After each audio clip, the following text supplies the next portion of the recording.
Amy Beth Lord was born on December 21, 1988, in Springfield, Massachusetts. Her family moved to Wilbraham shortly after her birth, where she grew up with her two close sisters, Kimberly and Carly. The siblings shared a strong bond and enjoyed a loving family environment. After graduating high school in 2007, Amy pursued higher education at Bentley University, focusing on humanities, business, and marketing. Thanks to her remarkable intellect, she excelled academically and earned her bachelor's degree in 2011, becoming a certified marketer. Following her studies, Amy aimed to kickstart her career, relocating to Boston, Massachusetts. There, she quickly found a position as an internet marketing specialist and worked for 2 years. Life was going well. She made close friends and was in a relationship with Mike Cassell, with whom she was planning to start a family.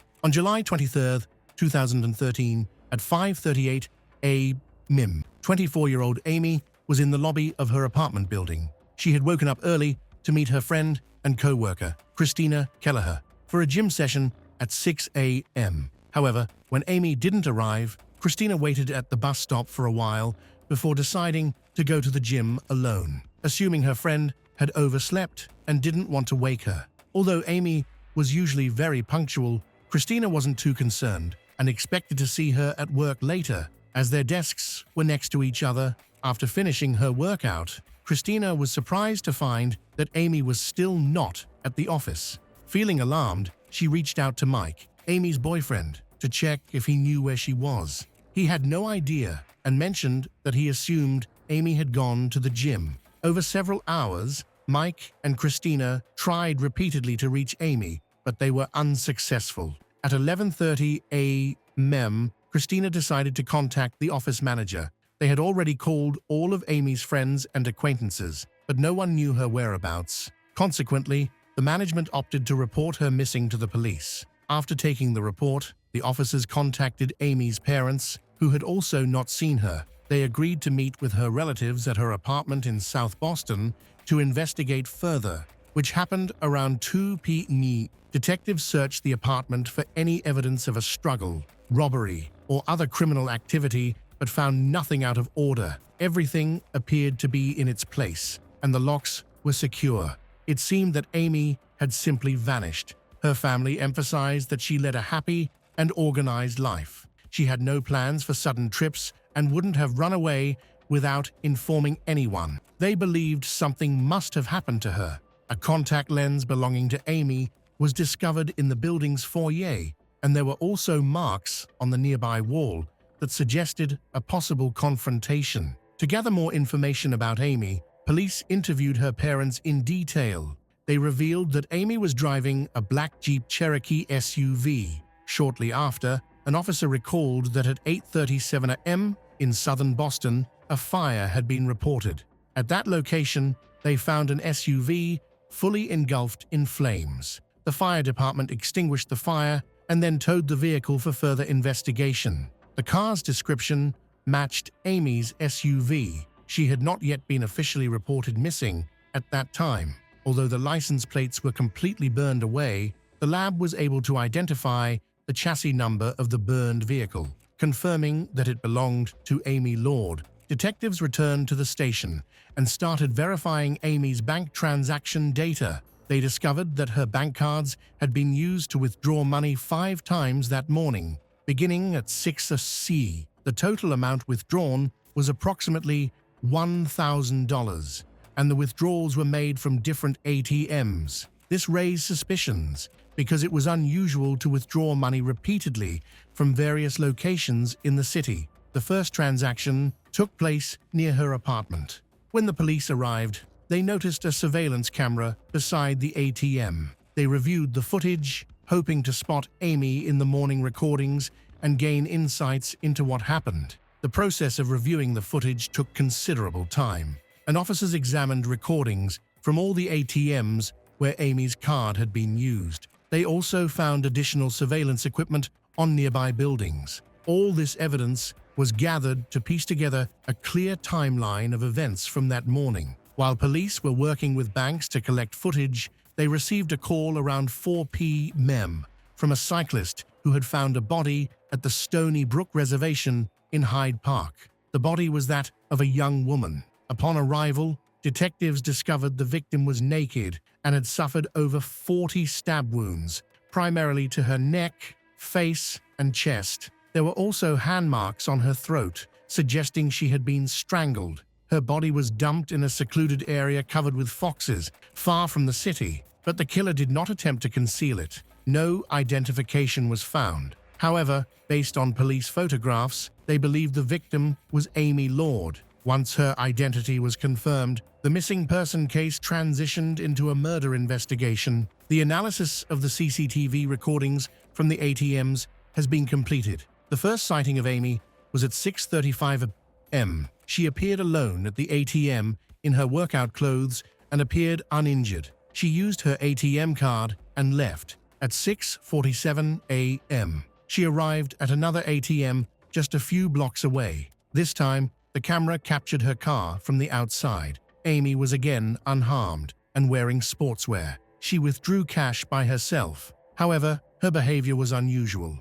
The police observed that, while the car was parked outside the bank, she was sitting in the passenger seat instead of the driver's seat. About 7 minutes later, she appeared in another video, this time with visible facial injuries, including a broken nose and several bruises, indicating she had been attacked. It seemed she had been kidnapped, yet she did not attempt to escape. Amy withdrew cash again and returned to the car, remaining in the passenger seat. Detectives tracked the car's movements throughout the city and obtained more recordings in an effort to identify the driver. The first shot showing Amy in the passenger seat and the driver behind the wheel was captured at 6:10 a.m.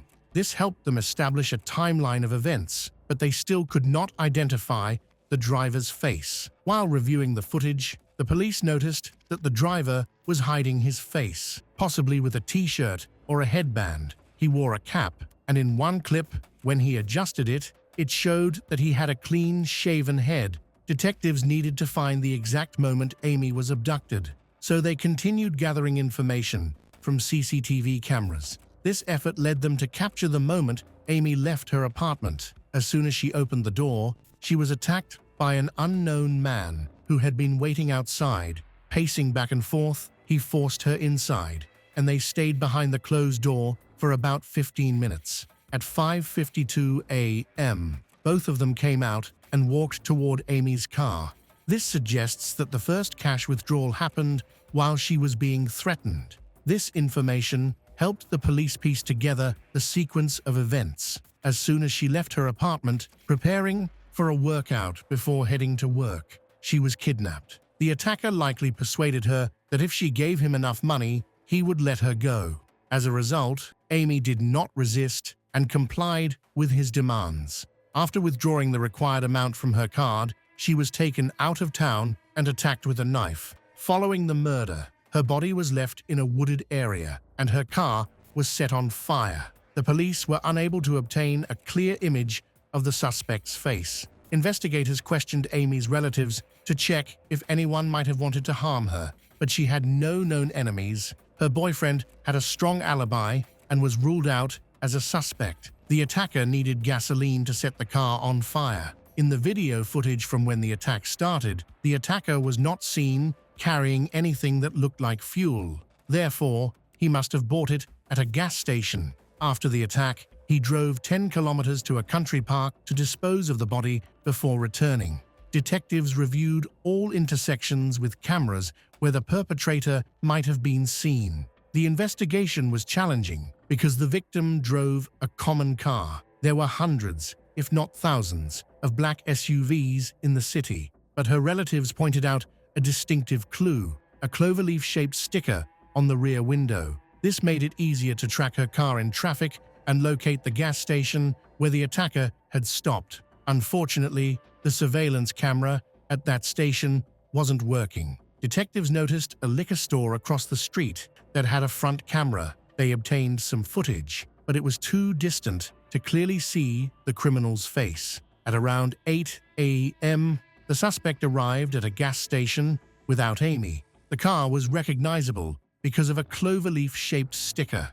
Although the driver's face was not seen, he waved at someone and approached another person. They exchanged a few words, shook hands, and then the suspect's companion left. Fortunately, this person came closer to the liquor store's CCTV camera, allowing him to be identified. The police located him, had a conversation, and he revealed that he met his friend, 28-year-old Edwin Alemany, near the gas station. At 8 a.m., Edwin was in a black SUV that had not been seen before. He previously worked as a waiter's assistant and was currently unemployed. Early in the morning, on July 23, 2013, around 4:23, another resident of South Boston, Alexandra Cruz, was attacked just before Amy was kidnapped. Alexandra was walking to her job at Dunkin' Donuts when a stranger assaulted her in the parking lot, hitting her in the jaw and causing her to briefly lose consciousness.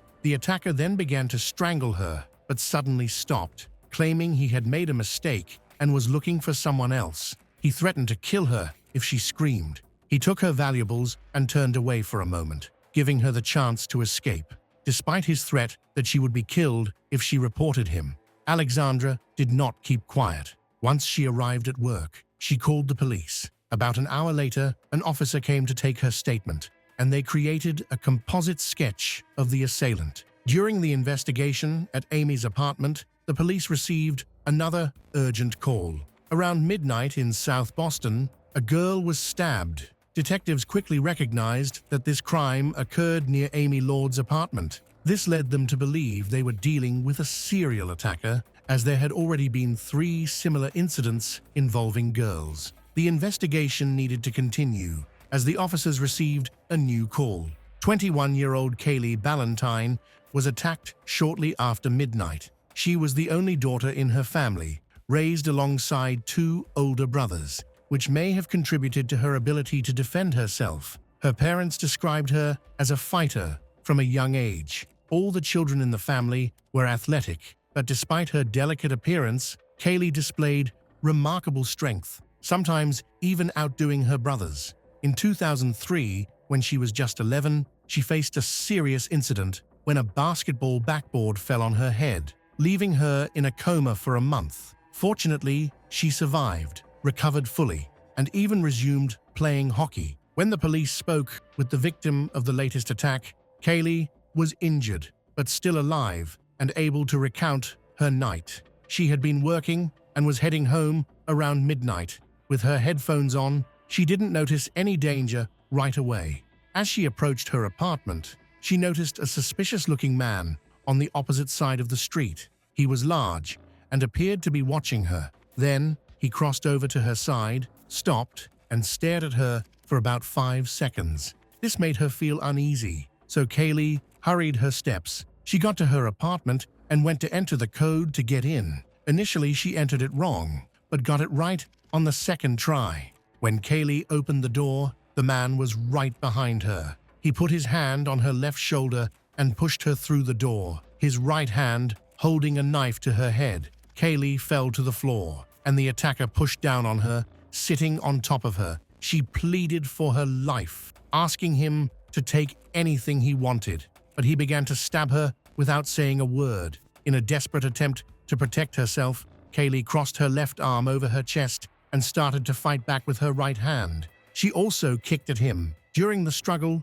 she successfully knocked the attacker's hand away, causing him to accidentally hurt himself and loosen his grip. Sports weren't merely a hobby for Kaylee. She was a professional athlete, strong and resilient, which helped her find the strength to fight back. This moment gave her the opportunity to save her life. After her attacker fell backwards and walked away. As he walked away, Kaylee slammed the door behind him so he couldn't come back. She remembered that she didn't know how many times she had been stabbed and that she didn't really feel any pain when it happened. She tried to stand up, but she collapsed and her chest tightened. She wondered if it was her adrenaline, if she was dying, and knew she needed to get into her apartment. Kaylee said that for some reason, her apartment key was in her pocket, which made it much easier, so she crawled to the apartment door, unlocked it, and went inside. Once inside, she crawled to her first roommate's room and told her that she had just been stabbed and that she needed her to get towels, tissues, or anything to stitch up the wound and then call 911. She insisted on calling her loved ones, worried that she might not make it through the attack. Her friends stayed calm and encouraged her to call emergency services first. Meanwhile, the neighbor took a video of everything Kaylee said.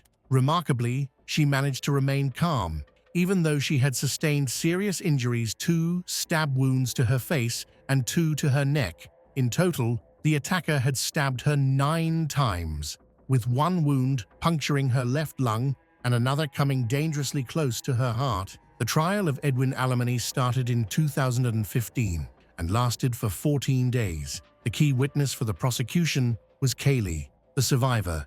During her testimony, she displayed such inner strength that Edwin could not even look her in the eye. Alexander Cruz, the first victim, also testified against him. Edwin's defense attorney attempted to downplay his violent behavior, arguing that Edwin had tried to end his own life by cutting his wrists, which resulted in scratches on his neck and arms. Ultimately, Edwin was found guilty of first-degree murder for Amy's death, armed robbery, aggravated assault with a weapon, and attempted murder of Kaylee Ballantyne and Alexander Cruz. He never accepted responsibility or showed any regret for his actions. On June 9, 2015, he was sentenced to life in prison without the possibility of parole for the murder of Amy and received an additional 35 years for the attacks on Kaylee and Alexander. When Kaylee gave her final statement, she shared her challenges in trying to live a normal life. Her heartfelt words brought many people in the courtroom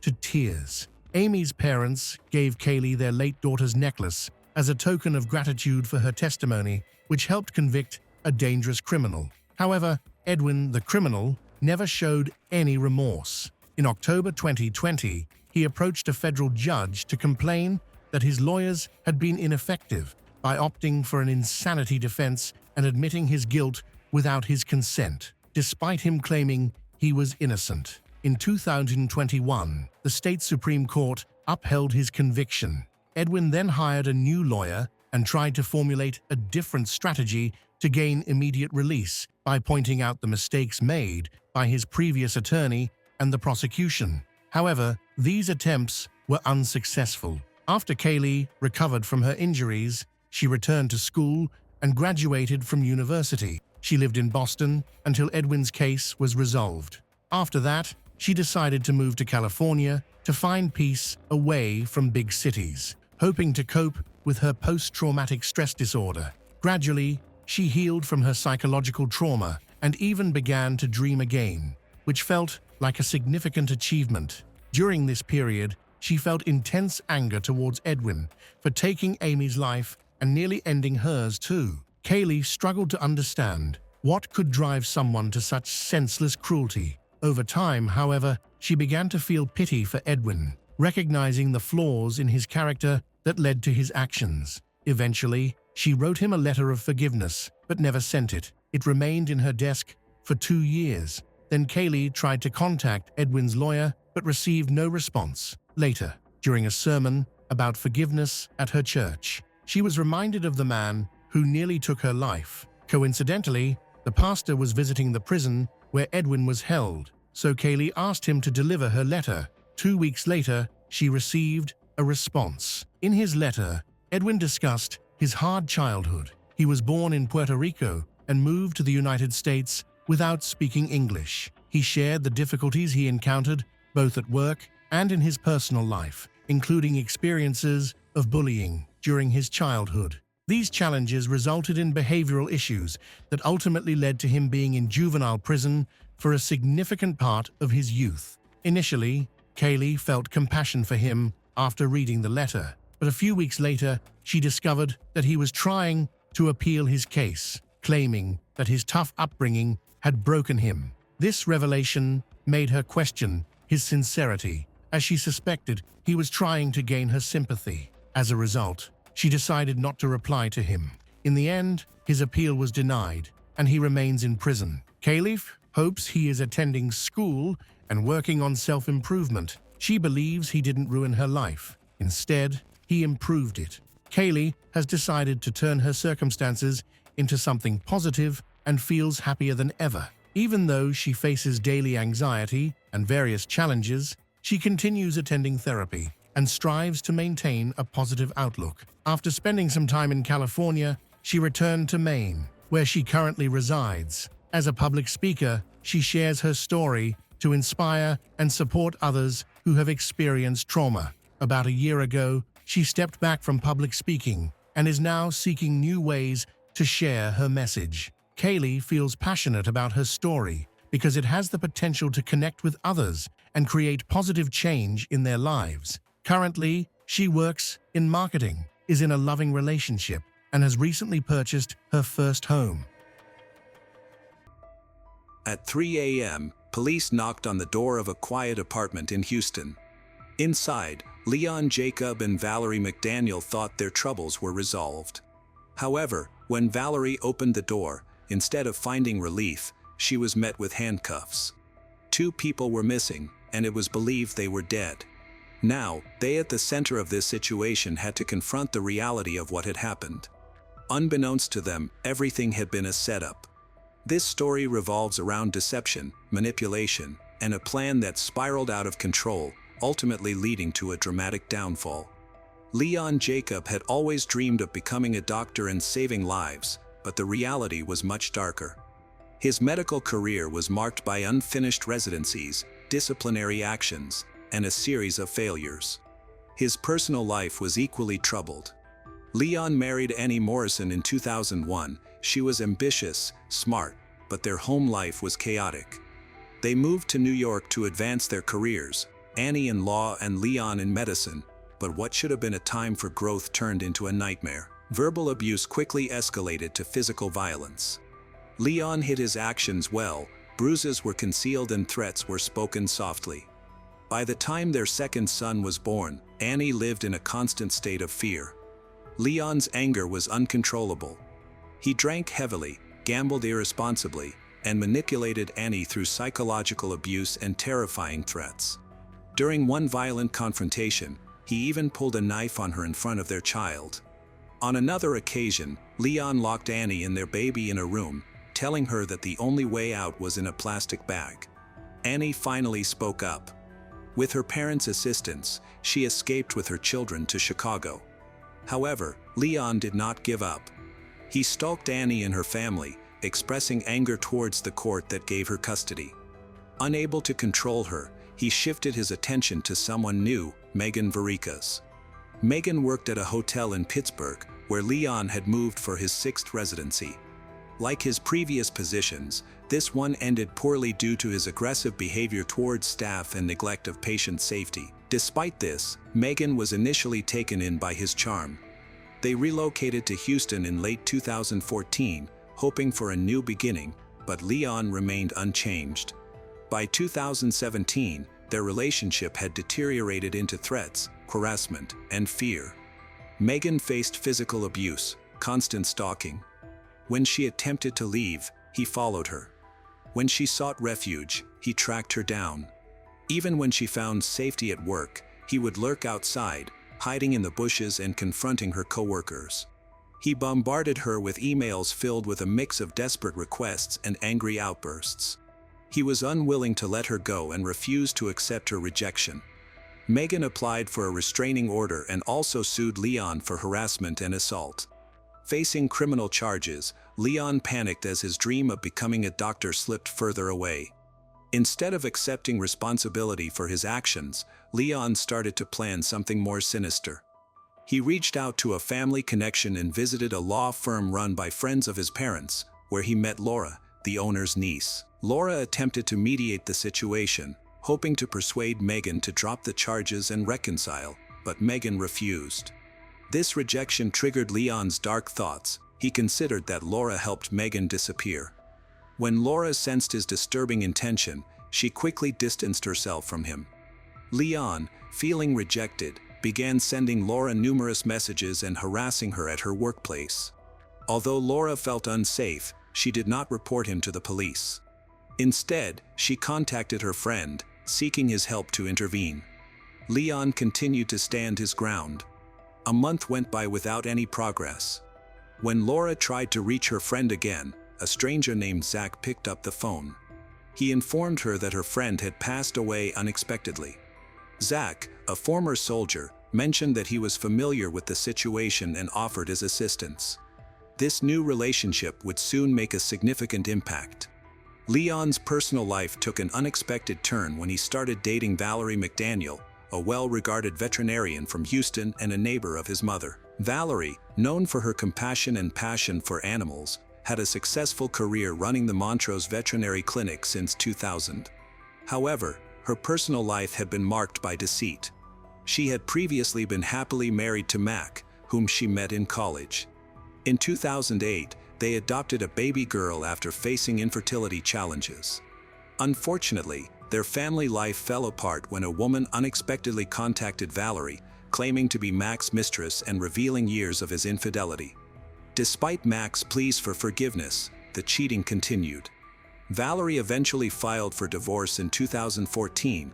After a lengthy and expensive legal battle, they finalized the divorce in 2016, which included her buying out Mac's share of the clinic for over $1 million.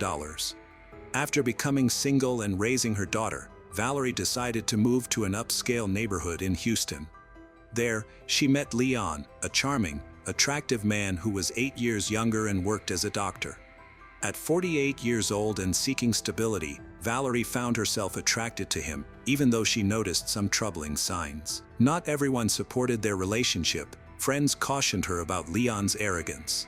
Her ex-husband Mac grew increasingly worried when he learned that Leon had been arrested for assault, especially since their daughter was now spending time at Valerie's house. This concern led to tension between Valerie and Mac. Valerie had assured Mac that Leon would not be present during their daughter's visits, but she broke that promise. Leon continued to come in Valerie's home, ignoring the warnings and boundaries set by others.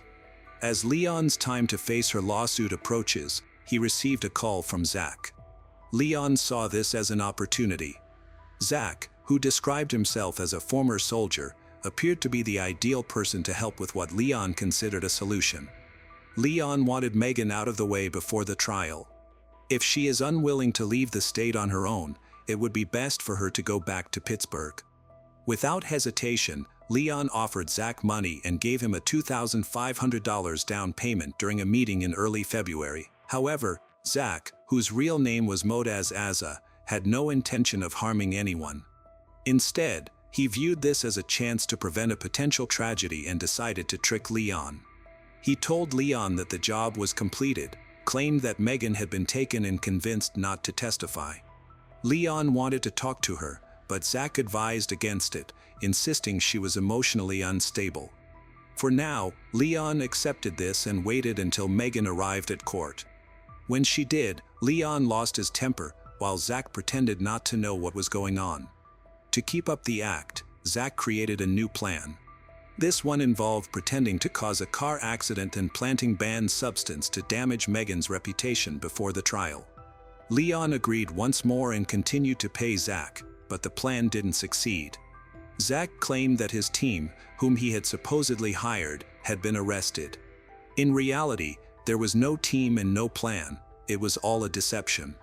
By the time Zach vanished, Leon had given him a total of $9,000. During a later court hearing, Zach admitted that he never called the police because he feared they wouldn't believe him.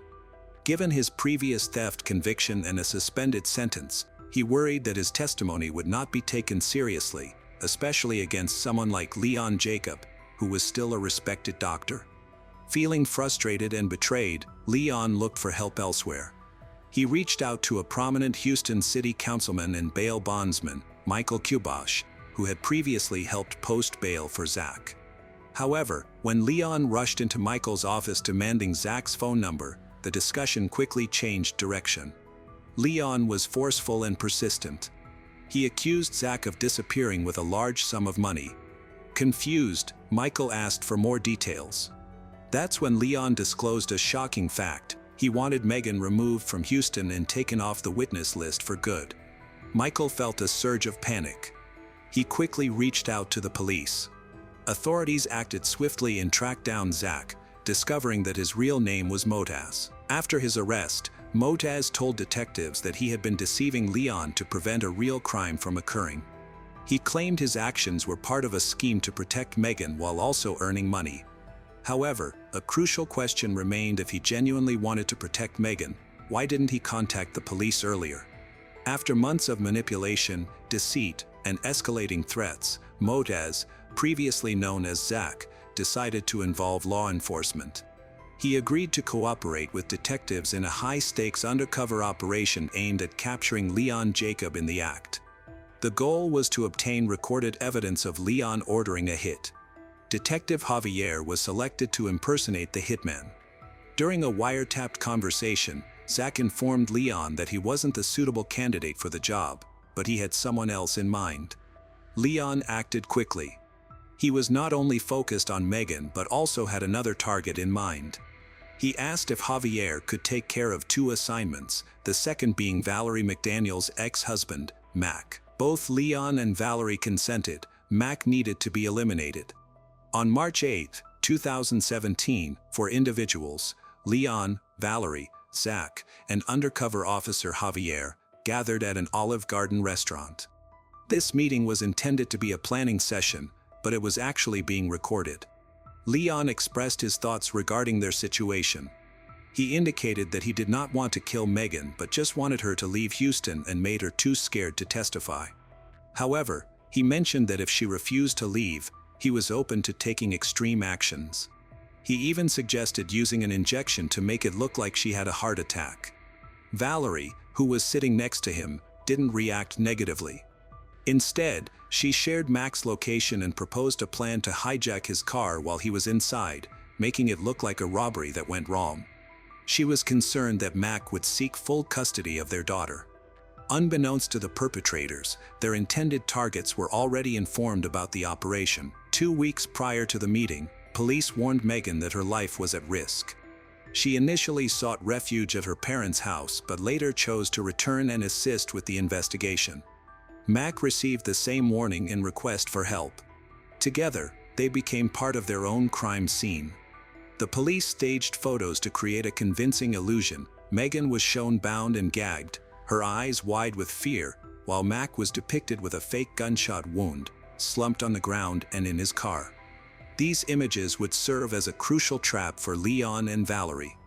On March 9th, Detective Javier showed Leon and Valerie photos of Mac's lifeless body. Leon examined the images closely, while Valerie nodded in agreement. They both looked satisfied with what they saw. Later that day, Javier presented a second set of images showing Megan, who appeared to be kidnapped and frightened. She would later share that, at that moment, while she was tied up and surrounded by officers posing for fake crime scene photos, she couldn't hold back her tears. The distinction between fiction and reality had blurred significantly. Javier informed Leon that Megan needed to be killed. Leon didn't dispute this. Then, early in the morning on March 10th at 3 a.m., police officers knocked on Valerie's door with the unfortunate news: Megan and Mac were dead. This was a test. Leon and Valerie had failed miserably. They pretended to be shocked.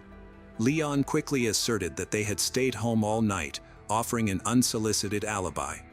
The detectives, fully aware of the elaborate setup, observed their reaction. It was done. They had the recordings, the photos, the lies, and now they had the evidence. Leon Jacob, who was eager to restore his reputation, created a plan that ultimately led to his downfall. Valerie McDaniel, a highly regarded veterinarian, collaborated with him on a scheme that shocked even experienced investigators.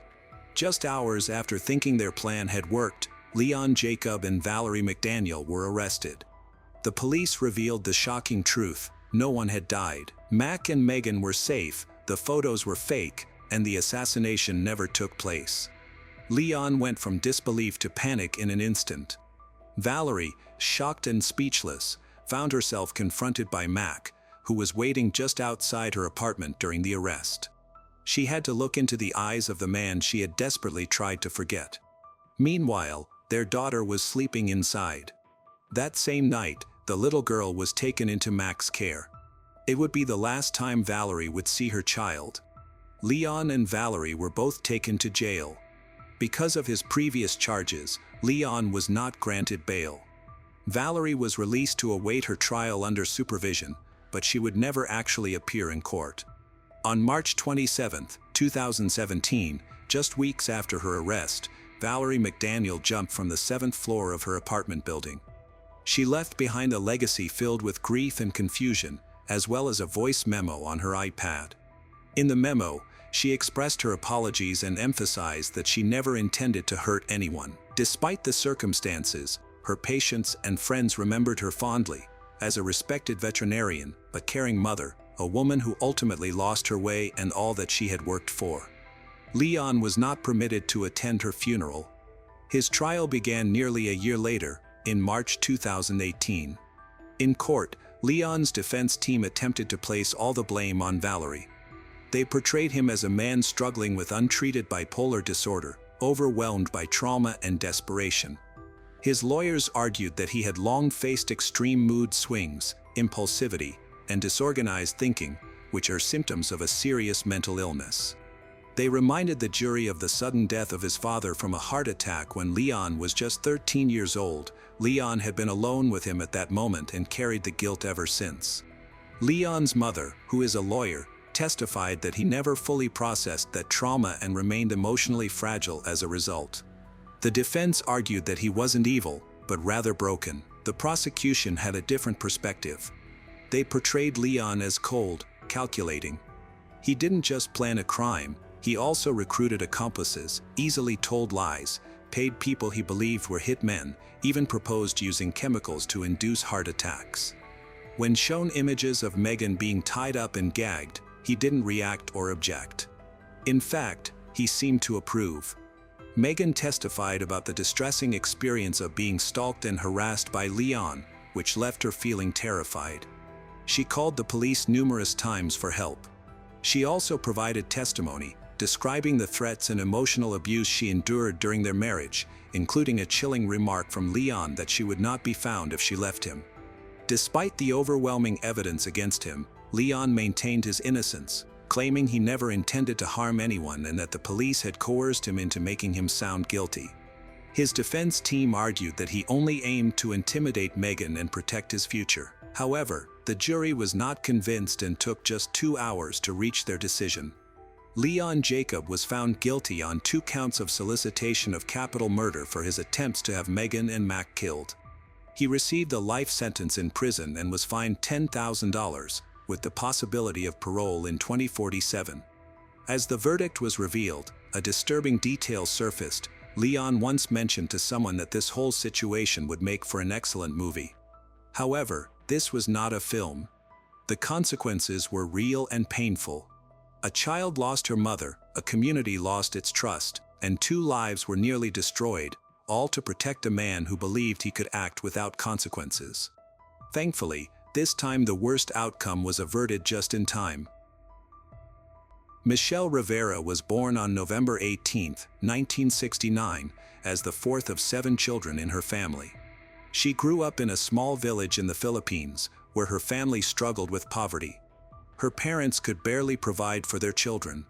From a young age, Michelle was known for her beauty, intelligence, and kindness. She helped her mother with household chores, took care of her younger siblings. Her parents emphasized the importance of education for success, so Michelle focused diligently on her studies. When she turned 16, she moved to attend college for a degree in business administration. Unfortunately, her parents could not afford her tuition, and after the first semester, she had to drop out. Instead of returning home, Michelle stayed with her aunt, who lived near a U.S. naval base. There, she worked at a clothing store and learned English, hoping to eventually move to the United States. During this time, she met Americans for the first time, which fueled her dream of immigrating to the U.S. for a better life. At the age of 18, she reached out to a dating agency that connected her with men from the United States. This pursuit of a husband overseas introduced her to Jonathan Nice. Jonathan was born in 1950. He was the eldest of 4 sons in a deeply religious Catholic family.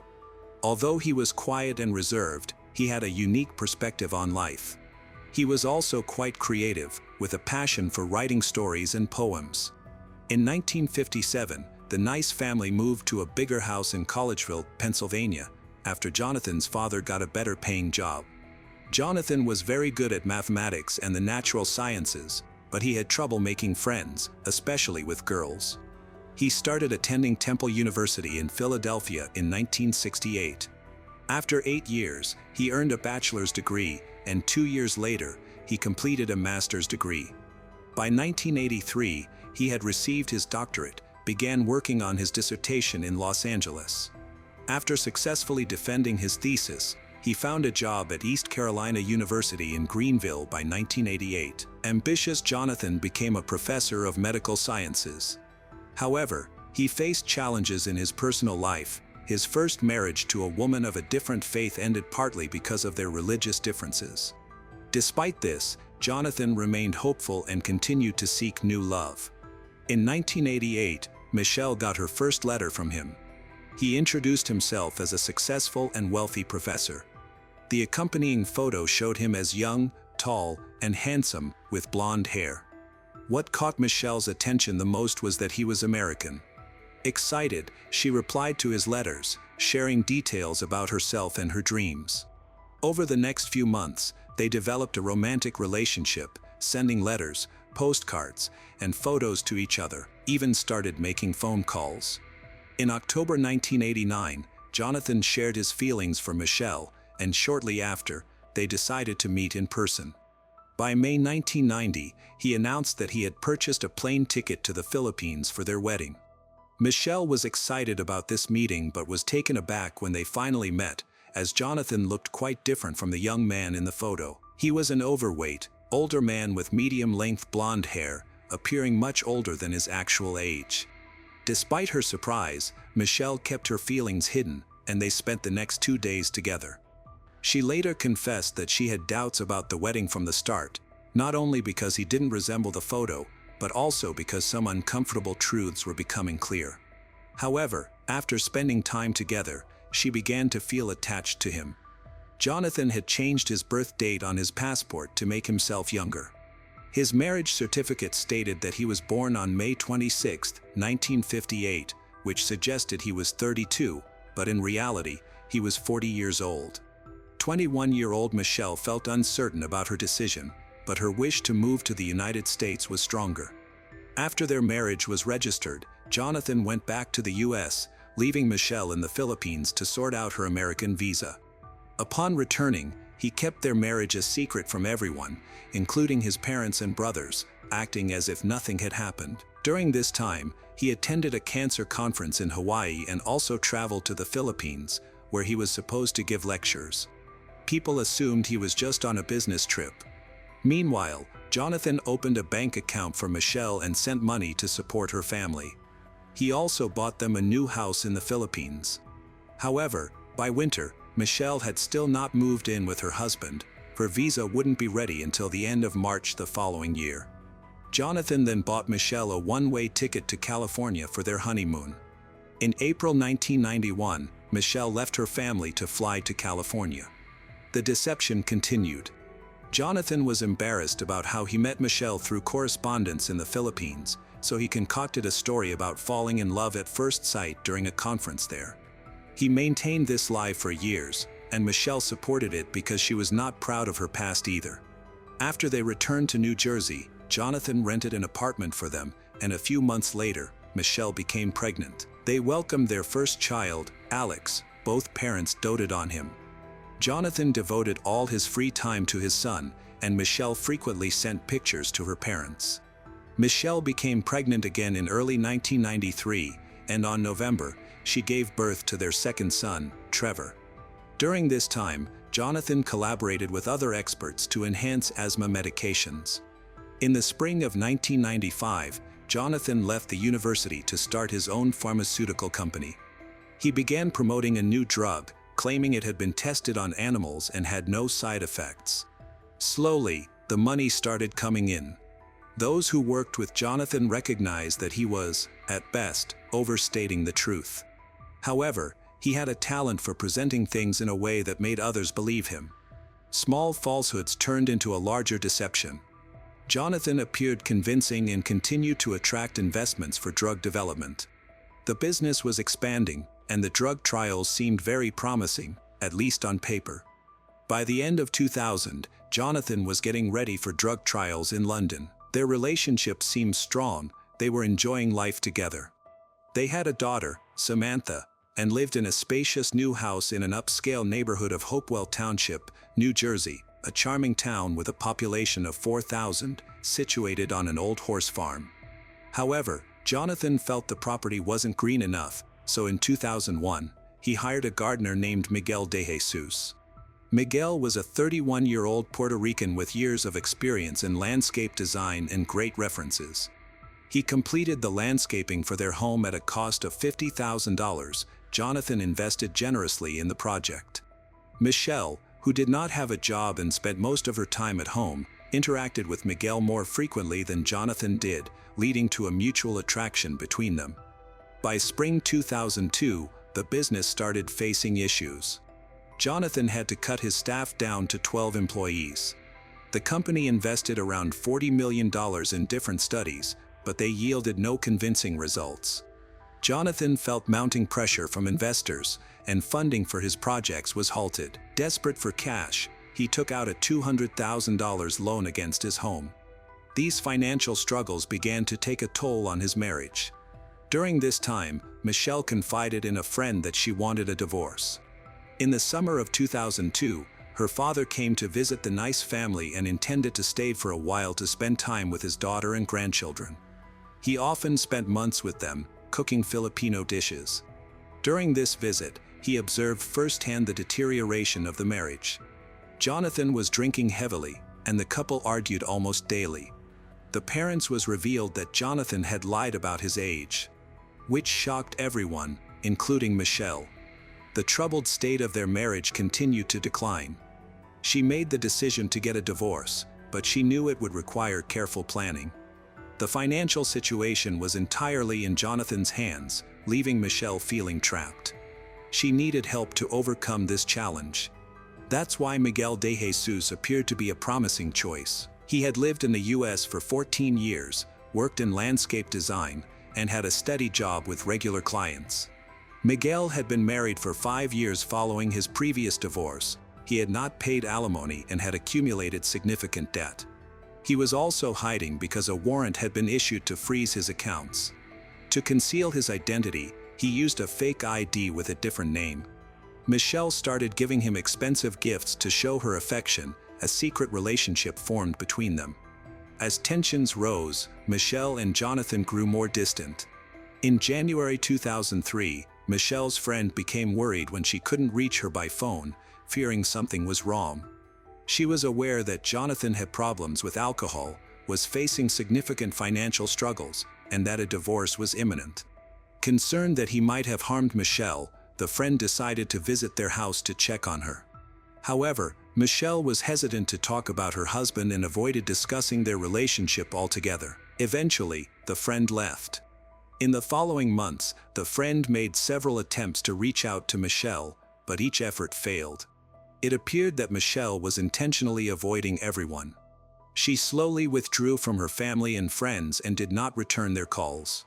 In February 2003, Michelle traveled to the Philippines to see her family, with Jonathan joining her. Initially, everything seemed to be going well, but soon the effects of her alcohol abuse became evident, leading to daily arguments between them. A group of investors started talks to purchase Jonathan Nice's company, which resulted in him facing intense pressure and eventually losing his CEO position. In March 2003, even with his financial difficulties, Jonathan maintained a lavish lifestyle, with monthly mortgage payments of around $6,500. He continued to hide his financial issues from everyone, even planned to launch a new business. He focused on research to create drugs aimed at preventing lung cancer in smokers. He rarely left his home, dedicated himself to his research, and even authored a book of poems for children. This situation made it difficult for Michelle to meet her lover, Miguel. As her anxiety grew, she started coming up with various excuses to secretly maintain her affair. On June 26, 2003, Miguel's wife found out about his affair and kicked him out of their home. Meanwhile, Jonathan was aware of his wife's infidelity but didn't show it at first. On July 10th, Jonathan went to the police to report that a man had called him twice, demanding $500,000 in exchange for video and audio recordings of intimate moments with his wife, Michelle. Jonathan recognized the caller's voice as Miguel. On July 23rd, Jonathan called Miguel and threatened him, insisting that he should never approach Michelle again. Miguel, however, denied having any connection with Michelle. After these events, Michelle lost access to her bank account. Jonathan became angry and restricted her funds, providing only $300 a month for groceries. This situation led Michelle into deep despair, and she stopped sending money to her relatives in the Philippines. When their youngest daughter turned 5, Michelle enrolled her daughter in kindergarten. With more free time, she took a part-time job as a consultant in the cosmetics department, which gave her a sense of financial independence and allowed her to escape her husband's control. To stop his wife from keeping in touch with Miguel, Jonathan went to the police and reported that Miguel had made threats against them. This helped them secure a restraining order against Miguel. During this time, Jonathan faced depression and started consulting a psychiatrist. He received medication that was supposed to help him, but instead, it worsened his emotional state. One day, while at his parents' house, he broke down in tears and admitted that Michelle had a boyfriend, which left him frightened of losing her. In an attempt to regain control, he tried to convince Michelle to quit her job, but she refused to comply. Jonathan launched a perfume company, hoping to work alongside his wife. He planned to replicate the scent of the national flower of the Philippines and believed this venture would bring them financial success, strengthen their marriage, and restore their relationship. However, his possessive behavior worsened the situation. Michelle continued her affairs, did not wear her wedding ring to work. During Thanksgiving, when they met Jonathan's parents, the tension was palpable. They barely communicated or interacted with one another. January 15, 2004, began as a normal day for the family. Schools were closed due to snowfall, keeping the children at home. Michelle went shopping while Jonathan spent time with the younger children. After lunch, Michelle returned home to get ready for her evening shift, leaving around 4 p.m. Jonathan tried to call Michelle several times, but she didn't answer. After her shift ended, CCTV footage showed her leaving the store and walking to her car. At 9:54 p.m., she entered Miguel's car. They rented a motel room for 2 hours, during which Jonathan continued to call Michelle, but she chose not to respond. After they were intimate, they talked for a bit, and Michelle mentioned that she suspected Jonathan was tracking her. Once their time together was over, Michelle got into her car, planning to drive home. At 12:30 a.m., she left the parking lot to drive approximately 15 kilometers home. Meanwhile, Jonathan, unable to sleep, waited outside their home for his wife. Early the next morning, a man was driving on a deserted road in rural New Jersey, heading to a friend's place. While driving, he glanced at a shallow creek where he planned to go fishing later. Suddenly, he spotted a dark car with its engine running, parked oddly on the riverbank with its front wheels partially submerged in the water. He thought little of it, assuming it was likely a local fisherman or deer hunter who had stopped for a reason. So, he continued driving without stopping. About an hour later, the man returned with his friend and noticed the car still in the same spot. This seemed unusual, so he decided to investigate. The engine was running, but the headlights were off. On the passenger side, he discovered blood. Concerned, he called the police. Within an hour, a team of forensic experts and detectives arrived from both the local district and a neighboring one, as violent incidents were rare in this area. It was cordoned off and searched thoroughly, even from the air. At first, it appeared to be an accident. However, the condition of the body contradicted this. The car showed no signs of damage, which was impossible. Additionally, the victim was barefoot, which added to the suspicion that this was a murder made to look like an accident. The car's registration number was verified in the database, revealing that it belonged to Jonathan Nice. Sitting in the driver's seat was Michelle, 34, who had a fractured skull. The injuries appeared too severe to have been caused by an accident, prompting authorities to reconsider. Notably, the driver's seat was pushed all the way back, which was unusual since Michelle was too small to drive comfortably in that position. There was also a suitcase containing women's items wedged under the seat. Large footprints leading from the car to the road indicated that a man had walked away from the vehicle. The snow footprints became a significant piece of evidence in the investigation. At 9:13 a.m., 2 officers arrived at the Nice house to speak with Jonathan. Earlier, around 6:13 a.m., another police officer had responded to an alarm in the garage, but Jonathan was now unaccounted for. The children answered the door. They told the police that their father had left, their mother had gone to work the day before and had not come back. At this point, the detectives realized there were significant issues in Michelle and Jonathan's relationship. They waited for Jonathan, who recounted the events of the previous evening. He had not seen her since 4 p.m., which wasn't surprising due to their family issues. After learning that Michelle was dead, Jonathan was informed of his rights because his family was under suspicion. He shared details about their troubled relationship, his daily routine, and mentioned a gardener who extorted money from him and threatened their family. He appeared indifferent about his wife's death. However, at the end of the meet, he broke down in tears when he asked how to explain her death to their children. The detectives interviewed Michelle's friend, Larissa Seuss. She had no knowledge of any physical violence between the couple but was aware that Michelle was unhappy and wanted to leave her husband. Jonathan did not notify Michelle's family about her death. They learned of it through a newspaper article. Jonathan's father called him after receiving information from the doctor about the accident. A Filipino man had been living with them for several months and witnessed their relationship grow. He suspected that Jonathan might have tampered with the car to cause the accident. The medical examiner's findings revealed the severe violence Michelle experienced. She had 3 deep lacerations on her forehead, exposing her bone. A blunt force injury to the back of her head caused bleeding, but it did not kill her instantly. There was even bloody foam in her lungs, suggesting she survived for a while after the injury. The autopsy report confirmed that she died from blunt force trauma to her head, which resulted in a skull fracture and hemorrhage. When the police interviewed Miguel de Jesus, he quickly called a lawyer. He confessed that he had been in a relationship with Michelle for several months. Miguel provided a detailed account of the last evening he spent with her before her death. He did not appear suspicious and had an alibi. Miguel stated that Michelle had often told him that Jonathan was physically abusing her and had even restrained her to the bed as punishment. As a result, the police secured a search warrant for the Nice family's house. As the investigation continues, Jonathan becomes increasingly suspicious. When detectives came to arrest him, he took almost 10 minutes to answer the door, suggesting he was trying to conceal something.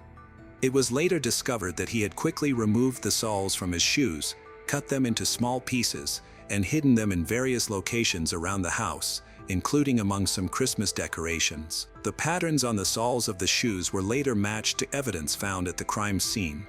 During his questioning, Jonathan's first comment was about Michelle's infidelity. He still repeated the events from the previous night and the day, admitting that he last saw his wife alive around 4 p.m. as she was getting ready for her job. After she left, he never saw her again.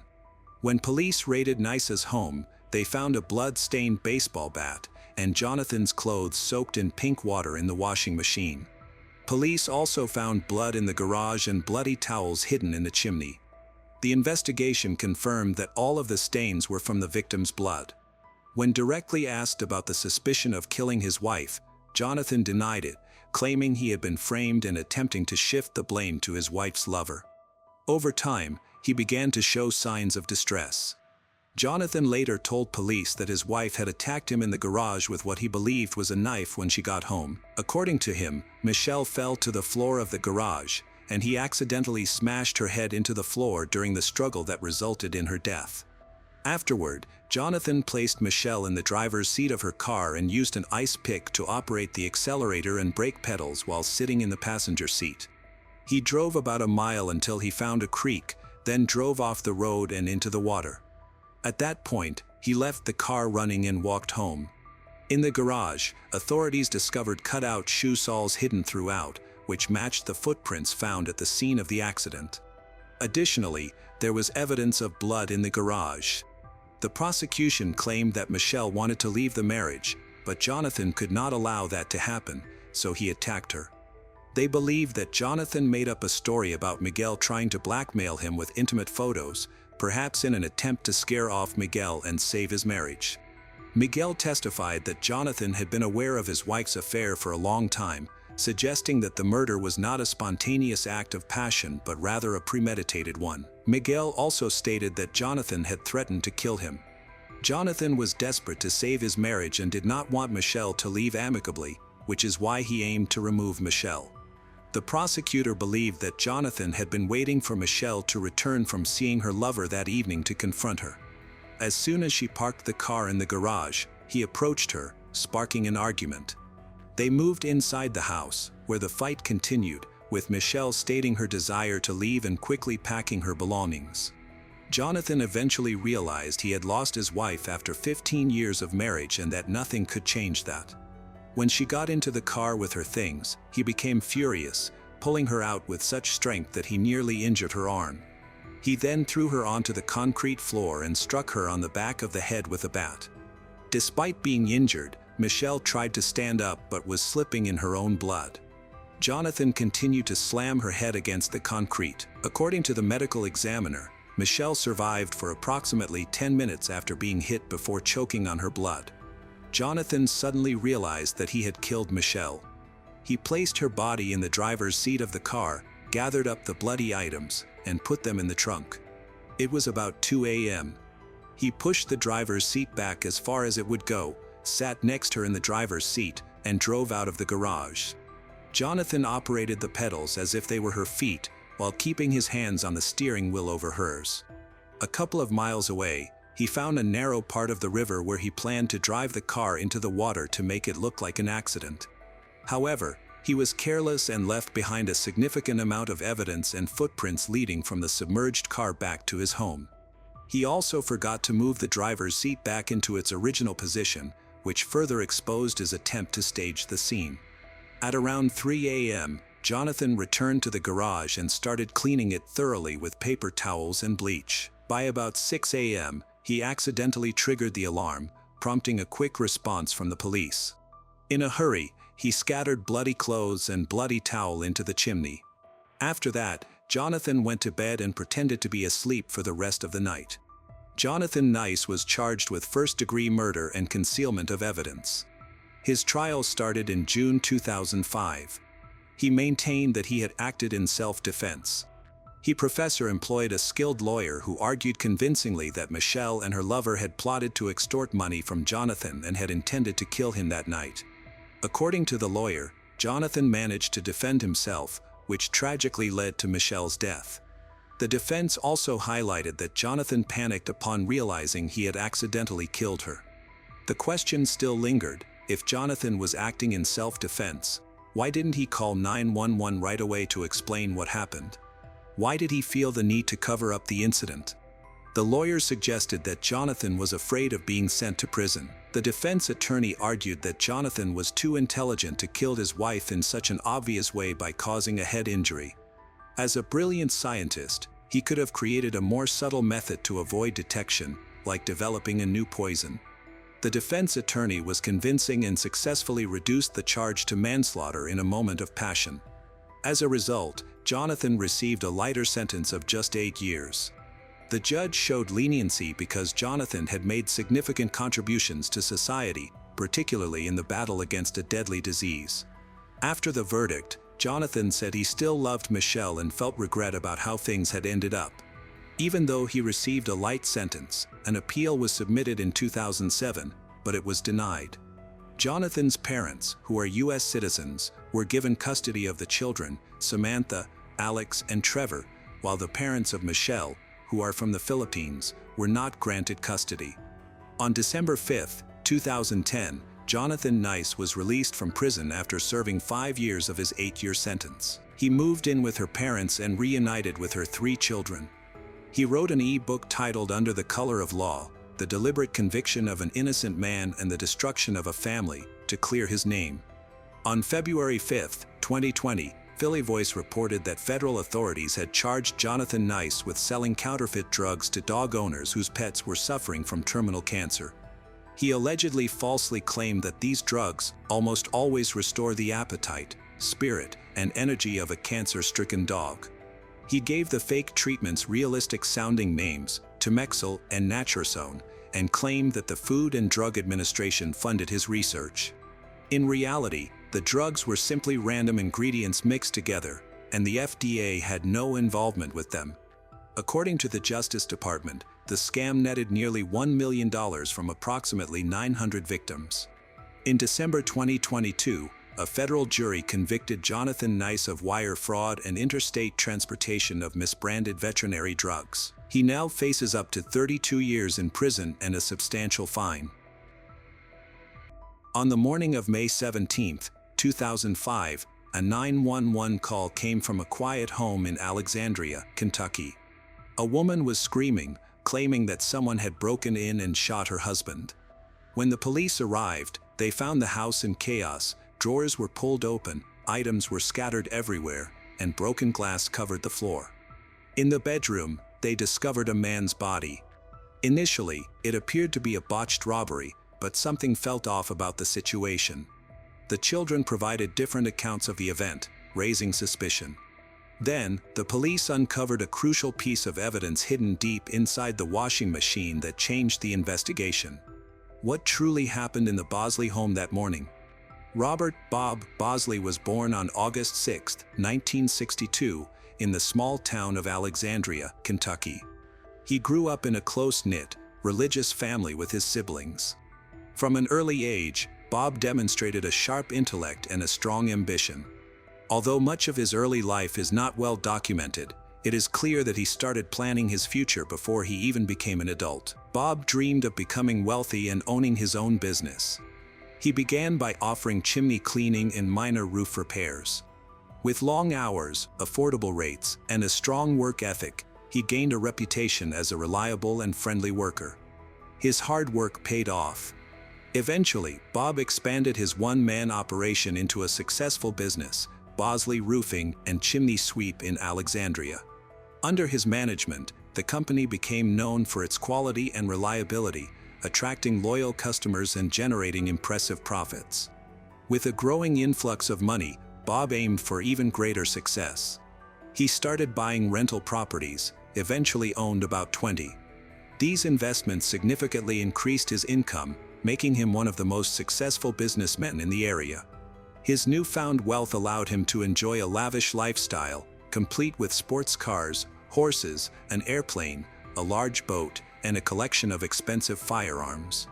His boat, frequently spotted on Lake Cumberland, became known for hosting wild adult parties filled with alcohol, music, and scantily dressed attendees. Bob met 18-year-old Amy at one of his favorite local restaurants. Amy, also from Alexandria, grew up in a working-class family and faced financial challenges, especially due to her father's struggles with alcohol.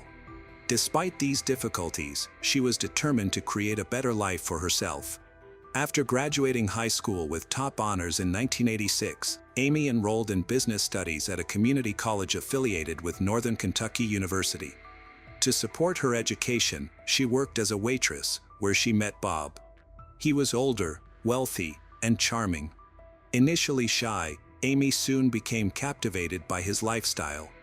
She began attending his infamous lake parties and quickly became a close friend of his. Eventually, Amy won Bob's heart. After 4 years of dating, they got married. This was a major change for Amy, who had transformed from her modest beginnings to marrying one of the most eligible bachelors in the area. They then started a family, welcoming their daughter Morgan in 1996 and their son Trevor 3 years later. Amy transitioned from her carefree party days to fully embrace her new role as a dedicated mother, swapping late nights at the lake for school events and parenting responsibilities.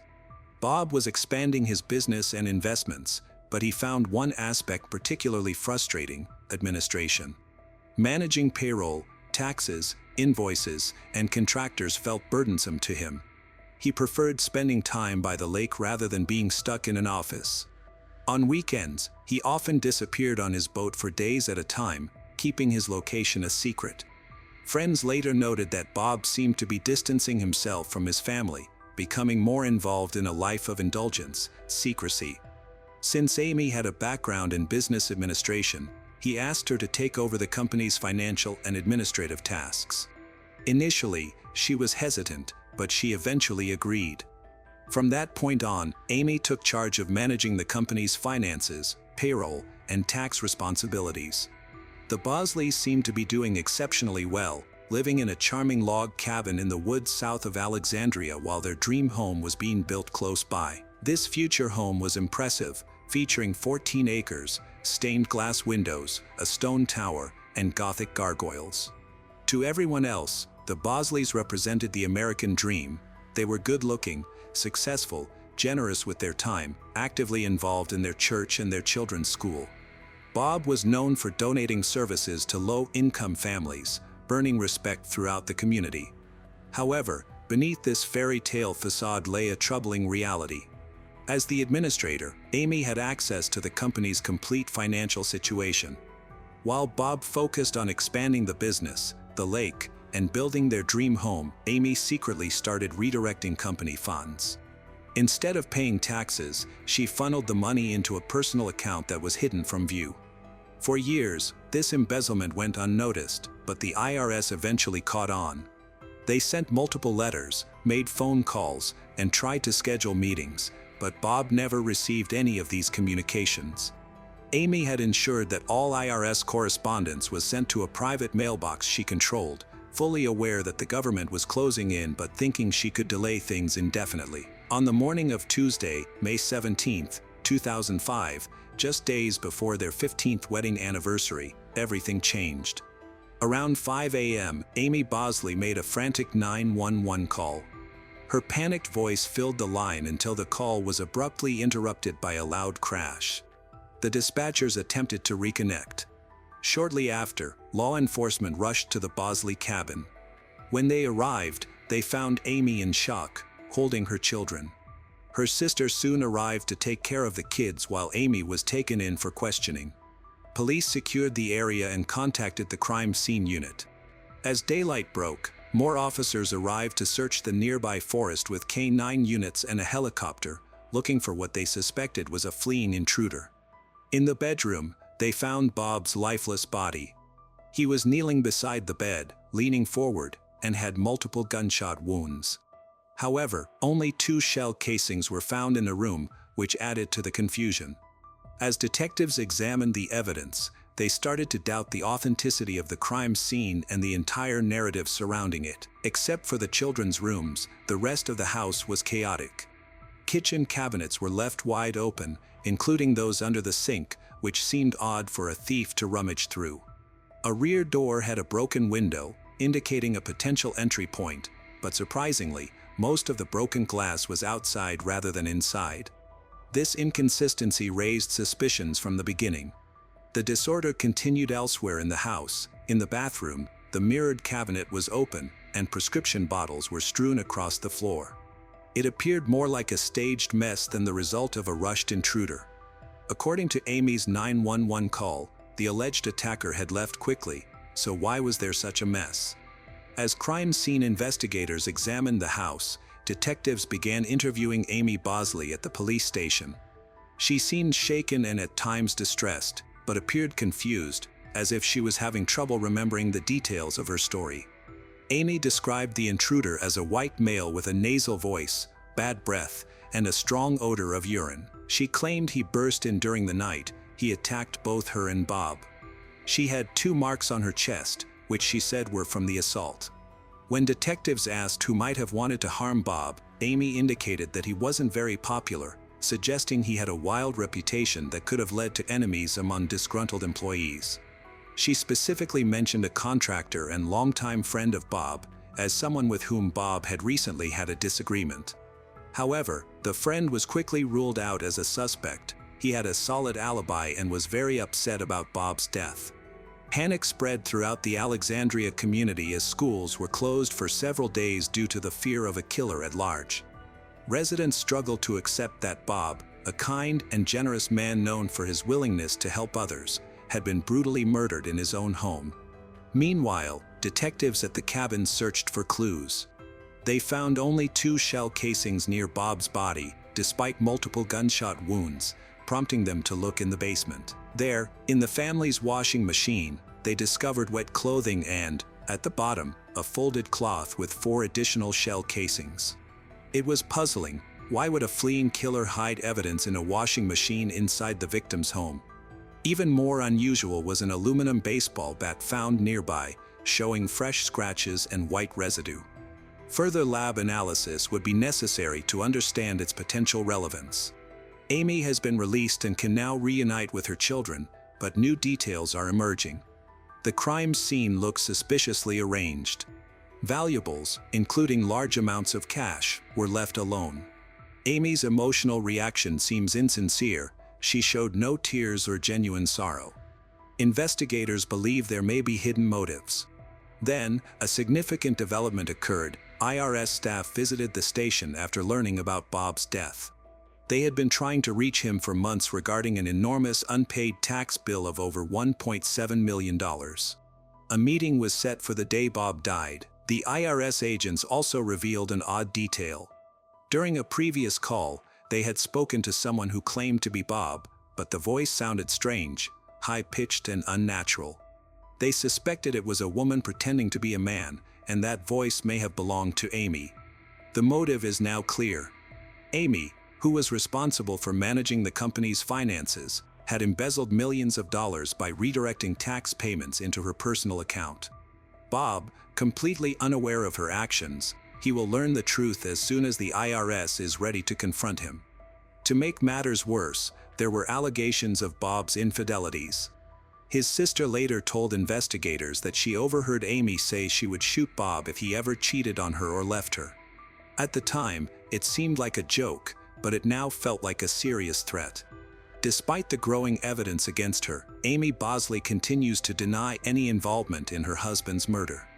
During her second interrogation, she insists that she loved Bob, even though their marriage had its issues. She acknowledges that they faced problems, as many couples do, but argues there was no reason for her to harm the father of her children. Investigators, however, have a different perspective. Ballistics tests confirm that all 6 bullets that hit Bob correspond to 6 casings found, 2 in the bedroom and 4 concealed in the washing machine. A crucial development in the investigation occurred when Morgan and Trevor Bosley, ages 9 and 6, were interviewed separately. Both children provided the same description of the events. They had gone to bed peacefully but were suddenly awakened by the sound of 6 gunshots, followed by the sound of glass breaking. In contrast, Amy reported that the glass broke first and then the shots rang out, indicating inconsistencies in her story. Additionally, the scratches on her chest, which she claimed were from a struggle with the intruder, raised suspicions. The marks were too symmetrical, resembling staged wounds rather than genuine defensive injuries. A closer look at her blouse revealed that it hadn't been torn during the supposed attack. Instead, it had been carefully cut with scissors and then ripped to make it look damaged. Less than 2 weeks after Bob was murdered, authorities arrested Amy Bosley and charged her with the crime. However, there was one critical piece of evidence still missing: the murder weapon. Eventually, the weapon was found, but the circumstances of its discovery are unclear. One account states that a pistol from Bob's gun collection was discovered hidden in Amy's handbag, behind a wardrobe.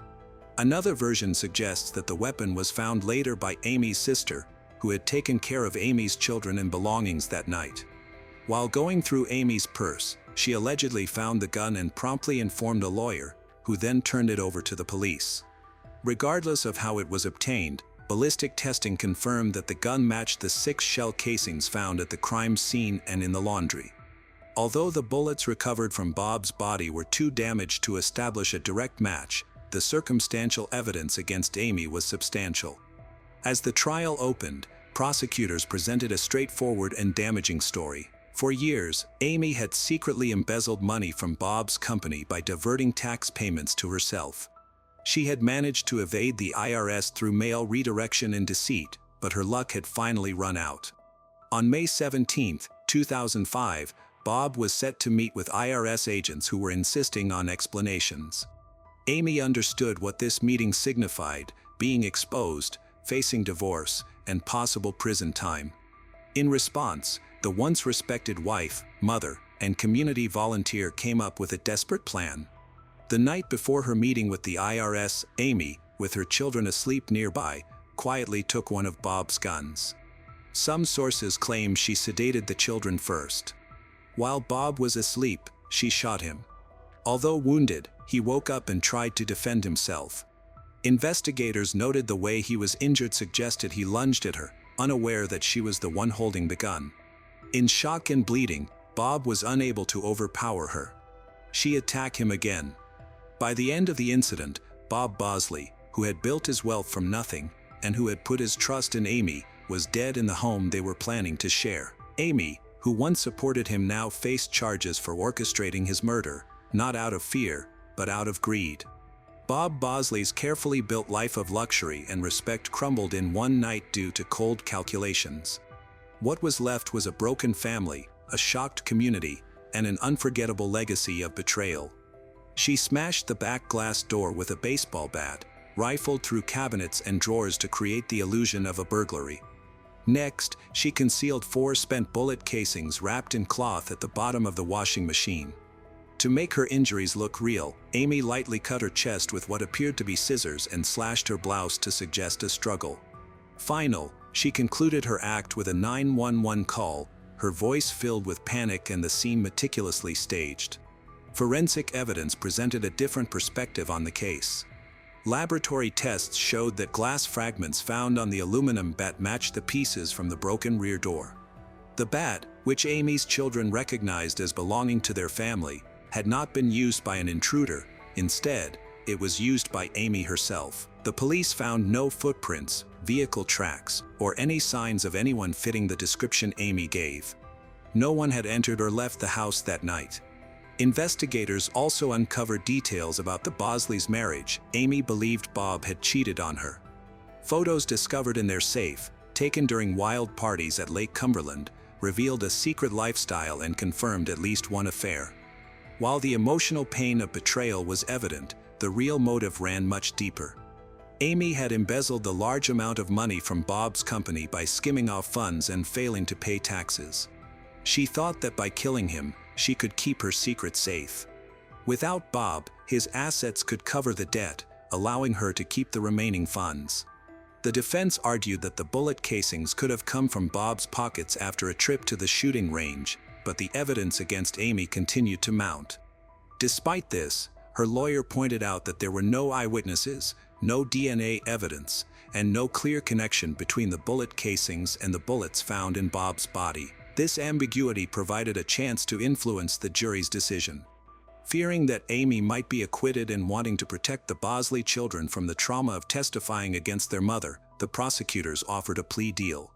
This would allow Amy to avoid a trial, spare her children the emotional strain, and receive a lighter sentence. In return, she would admit her guilt without revealing what had happened to the stolen millions. On November 2, 2006, Amy Bosley appeared in a Campbell County courtroom wearing a green and white prison jumpsuit. Her expression was impossible to read. Before the sentencing took place, Bob's family spoke directly to her. His brother accused her of being a liar and a fraud, warning her that although she might gain her freedom one day, she would never escape the memories of her actions. He reminded her that every night, she would see Bob's face and remember the tears of his children who were left without a father. Bob's sister fixed her gaze on Amy and asked the haunting question that troubled them all: did he beg you to stop? The answer would never be known. Next, Bob's mother approached, heartbroken and shaking, as she read a letter expressing her grief for the final goodbye that never happened. Amy remained silent, looking down and wiping away her tears. The judge acknowledged the damage Amy had caused, not just to her husband, but also to her children, her community, and her own future. He sentenced her to 20 years in prison. According to Kentucky law, she would be eligible for parole after serving 85% of her sentence, which equated to 17 years in prison. On May 18, 2022, exactly 17 years after Bob was murdered, Amy Bosley, who was 54 at the time, was released from the Kentucky Correctional Institution for Women. Most news outlets barely covered her release, and her current whereabouts are unknown. Some speculate that she may be trying to find the millions of dollars she had embezzled. Bob is buried at St. Stephen Cemetery in Campbell County, Kentucky.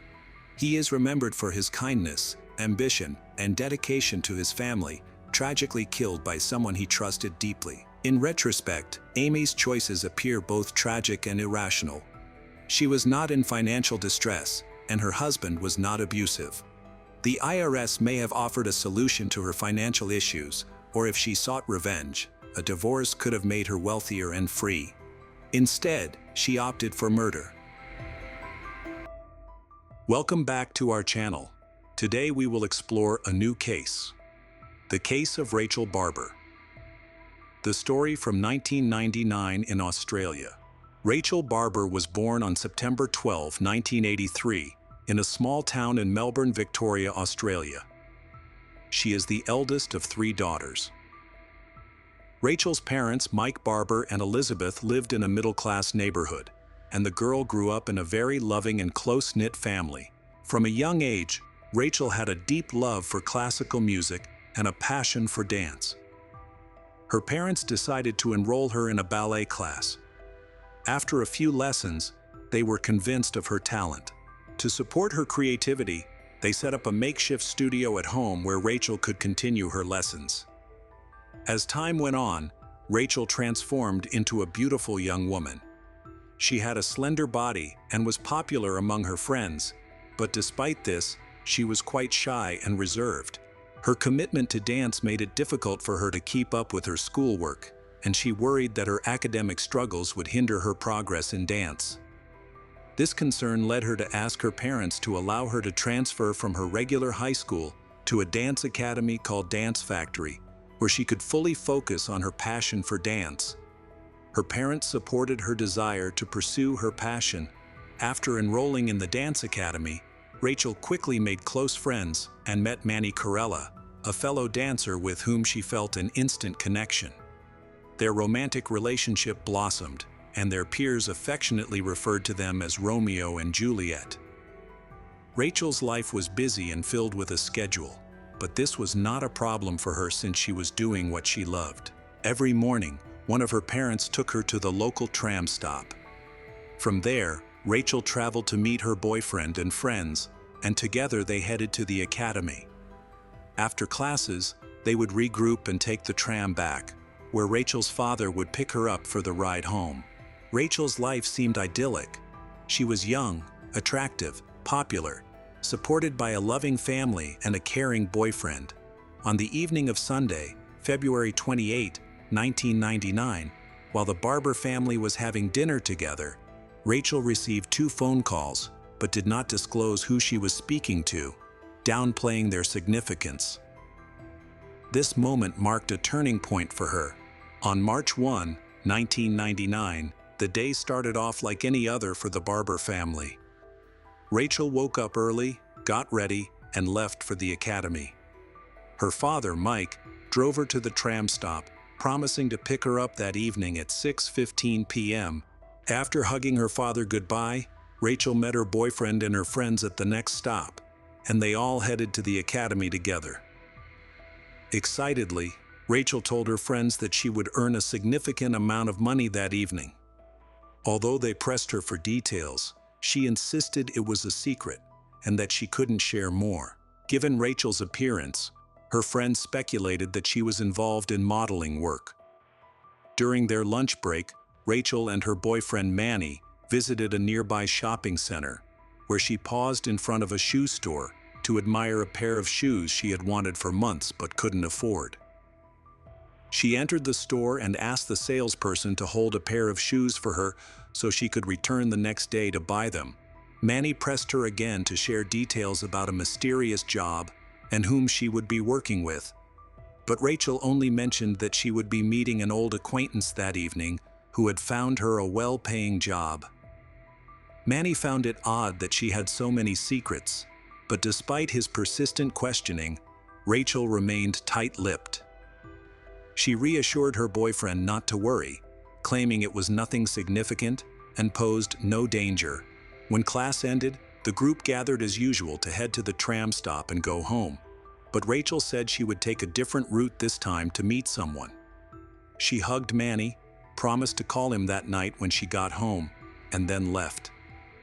Concern arose when Mike arrived at the tram stop at 6:15 p.m. and noticed that his daughter was missing. This was unusual for him, as Rachel was typically very responsible. Trying to remain calm, he assumed she might be late for the tram and chose to wait for her. However, as time went by without any sign of Rachel, his worry grew. Elizabeth, Rachel's mother, also began to feel anxious when neither her husband nor her daughter returned home for dinner. At 7:40 p.m., Michael called Elizabeth to inform her that Rachel was missing. They were extremely worried because Rachel had a fear of the dark, stemming from previous incidents where two men had followed her home. The parents decided to contact the police for help. The police dismissed the concerns of Rachel's parents, telling them that not enough time had passed to file a missing person report, suggested that their daughter might just be protesting and had run away temporarily. The police advised them not to worry and to go home and wait. However, her parents knew their daughter well and were certain that she would never behave in such a way. Their family communication was open and casual, and Rachel felt comfortable discussing anything with her parents. Rachel's parents sensed something was wrong and decided to search for Rachel themselves. They first reached out to her boyfriend and her friends from the academy. Manny informed Rachel's parents about a mysterious job-related meeting she had that night, which they were completely unaware of. They also learned that Rachel had not taken the tram with her friend. Alarmed by this new information, the parents went to the police station, but were ignored again. The next day, Rachel still had not been heard from, so her parents and friends began to search the entire city. They spoke to people, distributed flyers with her photo, and pursued every possible lead, no matter how small. Unfortunately, their efforts seemed fruitless, but they did not give up. Rachel's loved ones organized search groups, and many volunteers joined in. News of the missing young dancer spread quickly, and it wasn't until the third day, as the case gained public attention, that the police finally decided to assist. The first suspicion that arose with the police was regarding Rachel's boyfriend, but he had a very convincing alibi, so he was excluded from the list of suspects. Finally, a crucial lead emerged. A former student from Rachel's academy reported seeing her with another young woman at the tram stop on the night she went missing. The witness shared that she traveled on the tram with them and overheard their conversation, which sounded perfectly normal for two young girls. She also noted the specific station where they got off, mentioning that Rachel stood out because she looked well put together, while the other girl appeared more casual. The police were able to confirm this information by checking surveillance footage from the tram stop. The investigators' next step was to examine the Barber family's phone records, particularly from the days leading up to Rachel's disappearance. They discovered something. On the night before she went missing, Rachel received 2 calls from a former neighbor, who was also the family's nanny, Caroline Reed Robertson. They had lost touch with her 5 years ago. This revelation brought a sense of calm to the Barber family. They began to believe the police's theory that Rachel had run away with Caroline for reasons unknown to them. At least this makes them believe that Rachel is still safe. The investigators revealed that Caroline worked as a mobile phone operator in Melbourne. When the police investigated her workplace and found that the day after Rachel's disappearance, Caroline went to work, but everyone could see that she was very upset and pale, so they sent her home. On the following day, she called in sick but still came to work to collect money owed to her by a colleague. Caroline explained that she needed the money to pay for a truck. Investigators also learned that she had applied for a bank loan during that time, but was denied. Following these findings, the detectives decided it was important to speak with Caroline's father, David Reed. David shared that when he learned about his daughter's epilepsy, he went to visit her. Initially, Caroline refused to let him inside the apartment.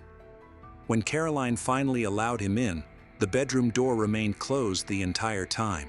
On March 12, 1999, the police obtained a search warrant for the apartment. When they entered, they found Caroline unconscious on the floor of her room, apparently having suffered an epileptic seizure. They called an ambulance and rushed her to the hospital. Besides, they discovered clothing that was not Caroline's size, and they were struck by the numerous photographs of Rachel plastered on the walls. They also found writings, notes, and several intimate diaries. While the contents of these diaries seemed harmless at first, they later uncovered something disturbing within the entries. That evening, when Caroline woke up, the investigator immediately asked her about Rachel's whereabouts. Her response was unexpected and shocking. She coldly stated that Rachel was dead. The investigator couldn't accept what he had just heard and asked her again if she was sure. He wondered if there was still a chance to save Rachel. Caroline confirmed it was too late, stating that she had killed Rachel and buried her on the family farm next to her pets. Following Caroline's directions, the police went to the site and discovered Rachel's body in a decomposed state, with a computer cable around her neck. This revelation left everyone in disbelief, especially the Barber family, who were devastated to learn they had lost their young daughter, particularly at the hands of her former nanny. Caroline lived near the Barber house and came from a wealthy but troubled family. Throughout her life, Caroline battled depression stemming from feelings of inferiority and her parents' indifference. She has epilepsy, obesity, and acne, which worsened her already low self-esteem. At school, she faced bullying, which made her increasingly withdrawn and fueled her self-hatred. In her teenage years, she began writing in a diary, chronicling her internal struggles and disappointments. She expressed thoughts like, "I don't belong anywhere in this crazy world because I am ugly, fat, and have a horrible face. I am a rarity." At 14, she drew a self-portrait highlighting her negative self-image, surrounded by words like loser, unwanted, dirty, fat, useless. In other words, she grew up despising herself, and her situation worsened significantly with her parents' divorce. Afterward, Caroline desperately sought her father's approval and support, writing him heartfelt letters about her struggles. Unfortunately, he did not respond with understanding or sympathy, nor did he visit her. Meanwhile, her mother, Gail, concerned about Caroline's issues and noticed her unusual behavior. Gail grew closer to Rachel's mother and confided in her. When she learned about Caroline's challenges, Elizabeth suggested that Caroline see a specialist for help. However, Caroline's mother felt powerless to assist her daughter. It was in this context that Caroline joined the Barber family. From the start, she realized that their family was very different from hers. There was a sense of love and happiness. Meeting Rachel, then 10 years old, she felt that this girl had everything Caroline wanted but couldn't have. In Caroline's eyes, Rachel was perfect. This admiration sparked a dark obsession and jealousy within Caroline toward Rachel. Caroline aimed to gain the Barber's trust, which she accomplished by being hired multiple times to care for Rachel and her younger sisters. During this period, she began writing in her diary about Rachel, portraying her as a model for self-improvement. Caroline's troubled mindset led her to see Rachel as entirely positive, fueling her desire to emulate her and attain what Rachel had. However, her efforts to achieve this were unsuccessful for a while, especially after Caroline's family moved away. Despite this, she continued to pursue her obsession with Rachel, documenting everything in her diary. It was possibly at this point that she started to develop a dark plan. Her fantasy evolved into a calculated scheme. Wishing to be like Rachel was no longer sufficient. She felt she needed to become Rachel. To achieve this, one of the two girls had to disappear. In early 1999, Caroline reached out to Rachel with an offer for a reputable modeling job. However, Elizabeth intervened, stating that her daughter was too young to work as a model. Undeterred, Caroline tried again, hoping for a better outcome. On the eve of her plans, she called Rachel to persuade her to meet. Caroline meticulously detailed her intentions in her diary, outlining every step to ensure success. For example, she wrote about poisoning a pizza with sleeping pills and instructed Rachel to claim she couldn't discuss their meeting due to confidentiality regarding a psychological study. Other disturbing entries described plans to drug Rachel with illegal substances, hide her body, alter her appearance, and dispose of her. One entry included reminders to check the farm on Tuesday, arrange a bank loan for a move, disguise her hair, clean the house thoroughly, and wash the carpet. These notes led investigators to conclude that Caroline acted with premeditation, having planned everything in advance. Just as planned, Caroline misled Rachel by promising her good payment to take part in a psychological evaluation, but insisted that Rachel keep it a secret. Trusting Caroline, Rachel did as she said. In her testimony, Caroline mentioned that she couldn't recall all the details of the incident but remembered meeting Rachel at the train station and then taking a tram to her apartment. Once inside, Caroline drugged Rachel with sleeping pills. The next thing she remembered was strangling Rachel with a computer cable. Afterward, she concealed Rachel's body in her closet for 2 days while she dealt with moving arrangements. A man who helped her move verified this. He remembered transporting furniture and an object wrapped in bags, and Caroline had advised him to be careful with it because she claimed it was a statue. According to her records, it was revealed that Caroline planned to escape to a new location and start fresh with a different identity. Caroline also detailed the new persona she wanted to create, which included having the same birth date as Rachel. At one point, she asked Rachel's sister for Rachel's birth date to help her obtain a birth certificate and falsify the birth date on it. Caroline portrayed her new identity as a young, rebellious girl with facial features similar to Rachel's. She attempted to secure a bank loan to start a new life but was denied. Caroline Robertson was charged with Rachel Barber's death on March 13, 1999, and remained in custody until her trial in November 2000. She was sentenced to 20 years in prison, with the possibility of parole after serving a minimum of 14 years. The judge described Caroline's actions as malicious, stating that she took Rachel's life to pursue an excessive dream, motivated by jealousy of Rachel's beauty and individuality, believing that this would lead to her own success and happiness.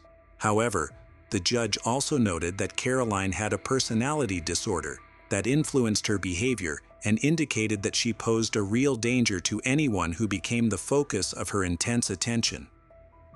3 years after the incident, Elizabeth published a book called The Perfect Victim, which recounts her daughter's story. In 2009, a film about the case was released. While in prison, Caroline began a romantic relationship with another inmate. She became eligible for parole in 2013, but the Barbers, Rachel's parents, protested her early release, leading to a postponement of the decision in subsequent years. Ultimately, Caroline was granted parole in 2015. The Barbers are uncertain about her rehabilitation, but hope that authorities will monitor her behavior once she is free. Caroline's appearance had changed significantly since her incarceration, and her lawyer noted that she had transformed her behavior during her time in prison. He mentioned that she felt happier than ever while incarcerated. An innocent young girl lost her life due to circumstances over which she had no control.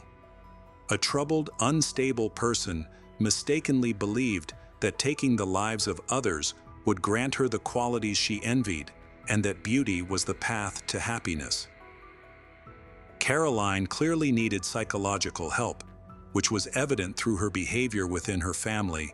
Unfortunately, the help she needed did not arrive in time, resulting in a tragic outcome.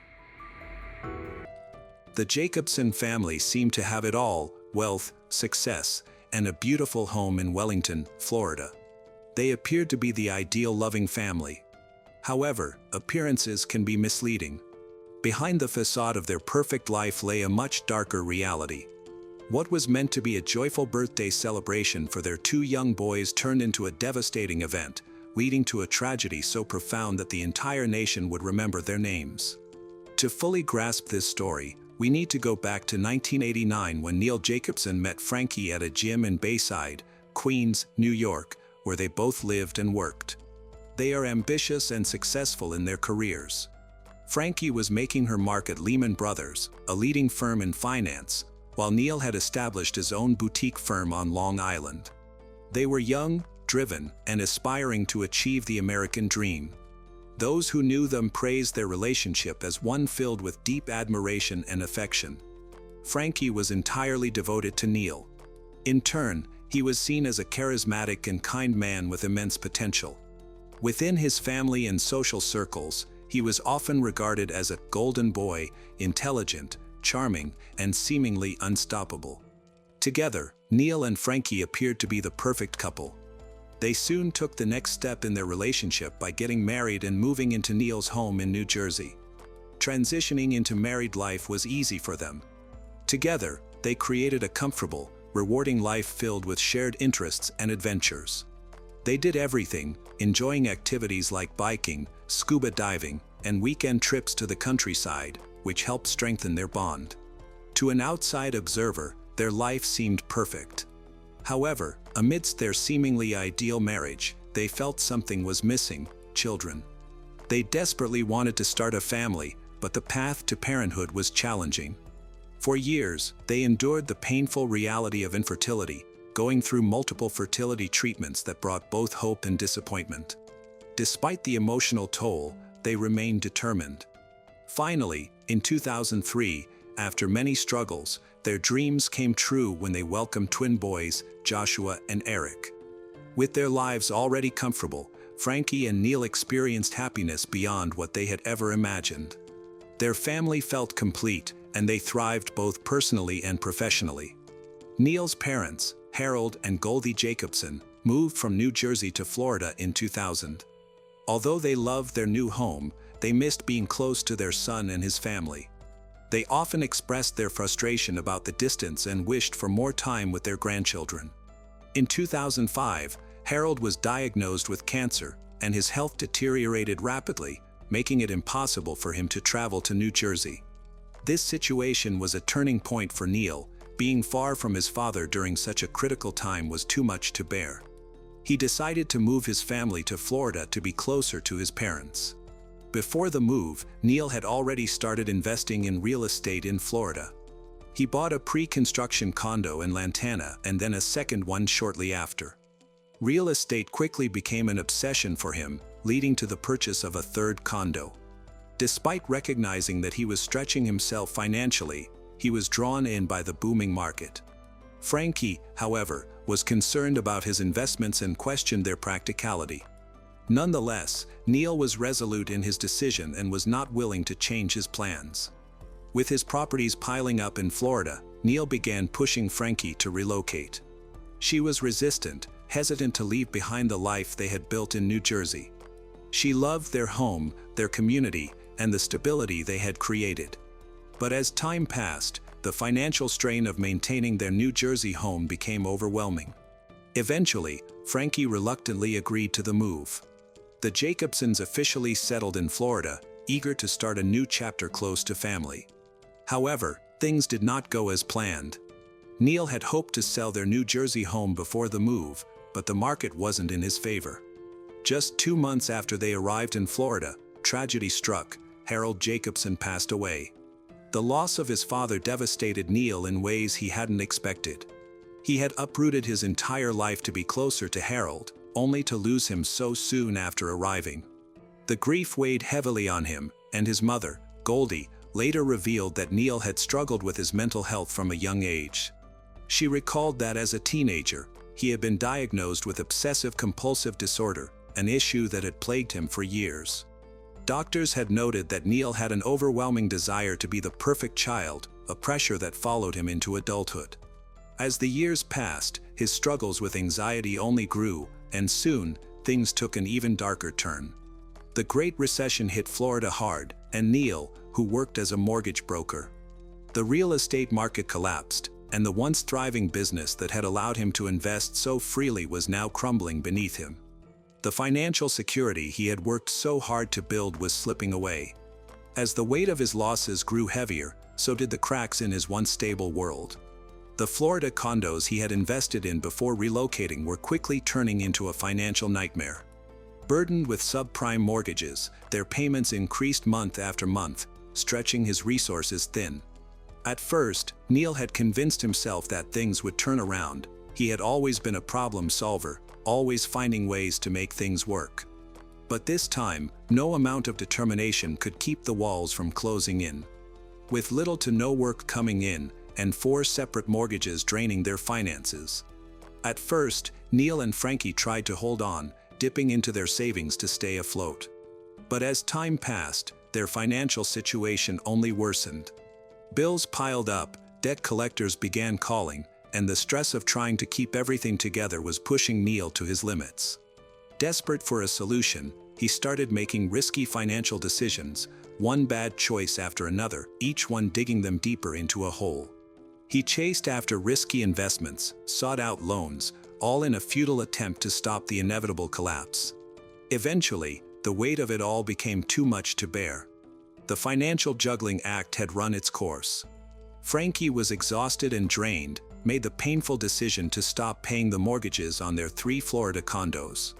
It was a move that felt like surrender, but they had no choice. There was simply no more money left to give. By the year 2008, the pressure of Neil's business failures had begun to take a serious toll on his health. At first, it started with minor complaints, aches and pains that he couldn't quite explain, but as time went on, his symptoms worsened. He became sluggish, struggling to muster the energy for even the most basic tasks.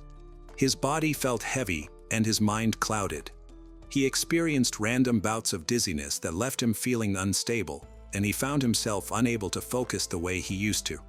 Concerned, he visited the family doctor, who ordered a blood test. In October, the results were troubling. Neil had elevated hormone levels, but there was no immediate explanation for his decline. As the weeks passed, his condition only worsened. The once energetic and determined man was now lethargic, withdrawn, barely functioning. He was eventually diagnosed with depression and transient peripheral vertigo, a condition that further contributed to his constant dizziness. In an attempt to help him cope, his doctor prescribed Zoloft, a common antidepressant. Neil, desperate to feel better, took the medication as prescribed, hoping it would offer some relief. But instead of improving, his mental state deteriorated further. A few days after starting Zoloft, he was called back to the doctor's office, where they added a prescription for Xanax. It was meant to ease his anxiety, but his family and friends quickly noticed that something wasn't right. Instead of stabilizing his mood, the medication seemed to send him spiraling even further into darkness. His paranoia intensified, his emotions became more erratic, and Neil they had once known began to fade before their eyes. Neil's sister, Deborah, became deeply concerned about her brother's rapid decline. She confided in their mother, worried about what he was going through. According to Deborah, Neil had started experiencing terrifying hallucinations.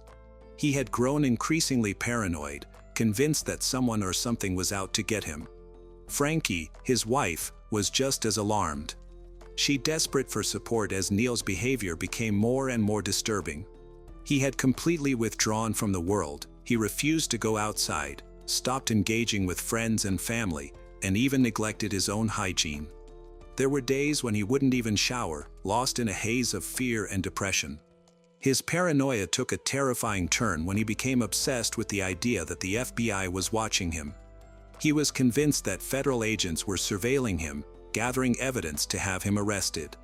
He would talk about it constantly, warning anyone who would listen that they were building a case against him.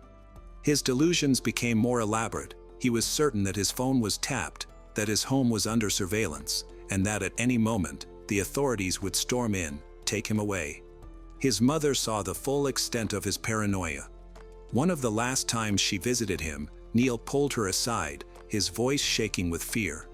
He told her he was in big trouble, insisting that the FBI was coming for him, that he had done something terrible, though he couldn't seem to explain exactly what. The fear in his eyes was real, raw, and overwhelming. As Neil's mind unraveled, January 23, 2010. The darkness he had been wrestling with for months finally took over, and what happened next would shock everyone who had ever known him. That morning, Neil stood before his wardrobe, fumbling with the top shelf, his hands shaking as he retrieved a loaded gun. His wife, Frankie, still groggy from sleep, watched in confusion, not yet realizing the horror that was unfolding before her. Neil, with the gun in hand, stepped out of the wardrobe, his face hardening into something almost unrecognizable. Frankie's heart skipped a beat as the realization hit her. In an instant, panic took over. She leapt toward him, struggling desperately to wrest the weapon from his grasp. They tumbled to the floor, the fight becoming a chaotic blur of screams, desperation, and tears. In the midst of the struggle, Neil, in a violent frenzy, struck Frankie, knocking out her front tooth and slicing her finger. Despite the brutality of it all, Frankie didn't give up. She fought with all her strength, but Neil was too much, overpowering her in his disturbed state. With cold detachment, he stood, reloaded the gun, and turned the weapon on her. 2 shots rang out one after another, each striking her in the face, silencing her forever. But Neil's twisted path didn't end there, covered in Frankie's blood. He reloaded the gun and made his way to his son Eric's room. Eric, who had been lying on his stomach in peaceful sleep, was the next victim in the nightmare that Neil had somehow constructed in his mind. 2 bullets tore through Eric's body, but against all odds, the boy survived the first 2 shots. However, Neil was undeterred, his mind fixated on finishing what he had started. He grabbed a pillow and pressed it over Eric's face, ensuring his son wouldn't survive. 2 more shots, and Eric was gone. The house was eerily still now as Neil moved toward the next room, where his youngest son Joshua was sleeping. Joshua, blissfully unaware of the carnage around him, lay curled in his sheets. Neil's actions were methodical, almost as if he were following a script. He covered his son's face with a pillow, silencing him with 2 shots to the face. In a matter of moments, the vibrant lives of his family had been extinguished, with the blood of his wife and children staining his hands.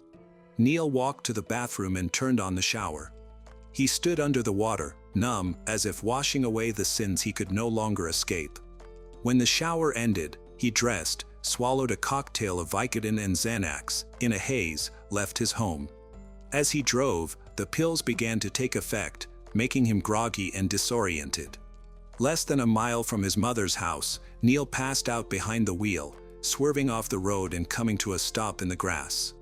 Neil had initially planned to kill his mother, next before taking his own life. But in his twisted state, something inside him held him back. He later told the police that when he was at home, standing in a living room, he thought about going to heaven to be with his father, but he couldn't leave his mother alone, so he planned to take her with him. Thankfully, he never made it to her house.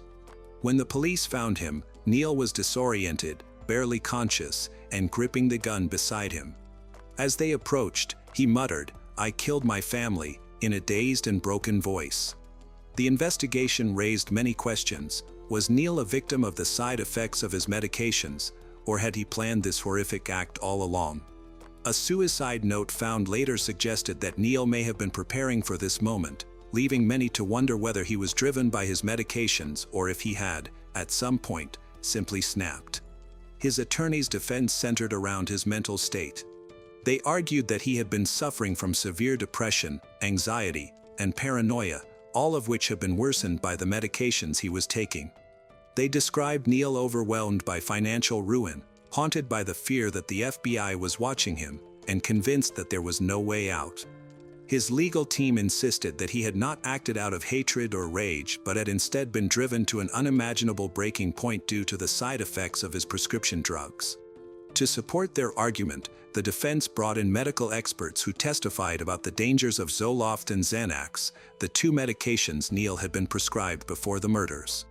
These drugs, they explained, could cause extreme mood swings, hallucinations, and suicidal tendencies, especially when taken together in high doses. Neil's behavior before the killings, his paranoia, delusions, and refusal to leave the house, was presented as clear evidence that he had lost his grip on reality. His lawyers pushed the narrative that Neil had been a loving father and husband, a man who had never shown any signs of violence before, making it hard to believe that he had killed his family intentionally. But the prosecution had a different story to tell. They painted Neil not as a victim of medication but as a desperate man who had methodically planned the murders. They argued that his financial troubles had reached a boiling point, and that instead of facing them, he had chosen to take his family's lives in an act of ultimate control. They pointed to the way he had executed the killings, retrieving his gun, reloading it multiple times, and ensuring that no one survived. To them, this was not the act of a man lost in a haze of confusion but one who had made a deliberate and calculated decision. One of the most compelling pieces of evidence against Neil was the suicide note found in his home. The note indicated that he had thought through his actions and accepted what he was about to do. It wasn't the frantic scribblings of someone in the middle of a psychotic episode, it was organized, reflective in the prosecution's view, proof of premeditation. If he had truly been unaware of his actions, why would he have left behind such a message? The prosecution also called witnesses to testify about Neil's behavior leading up to the murders. His sister, Deborah, had noticed a dramatic shift in his personality. He had become increasingly paranoid. His wife, Frankie, had confided in Deborah that Neil was no longer the man she had married. He had stopped showering, refused to leave the house, and seemed trapped in his own mind. While the defense used these accounts to argue that Neil was suffering from a mental breakdown, the prosecution used them to show that there had been warning signs that should have led Neil to seek professional help instead of resorting to murder. Neil's mother, Goldie, also played a heartbreaking role in the trial. She had been one of the last people to see him before the tragedy. She recalled how Neil had told her, "Mom, I love you, no matter what happens." The courtroom fell silent. At the time, she hadn't thought much of it, but in hindsight, it was clear he had been preparing for what he was about to do. Goldie, who had always seen her son as a kind and loving man. She struggled to reconcile the Neil she knew with the one on trial for murder.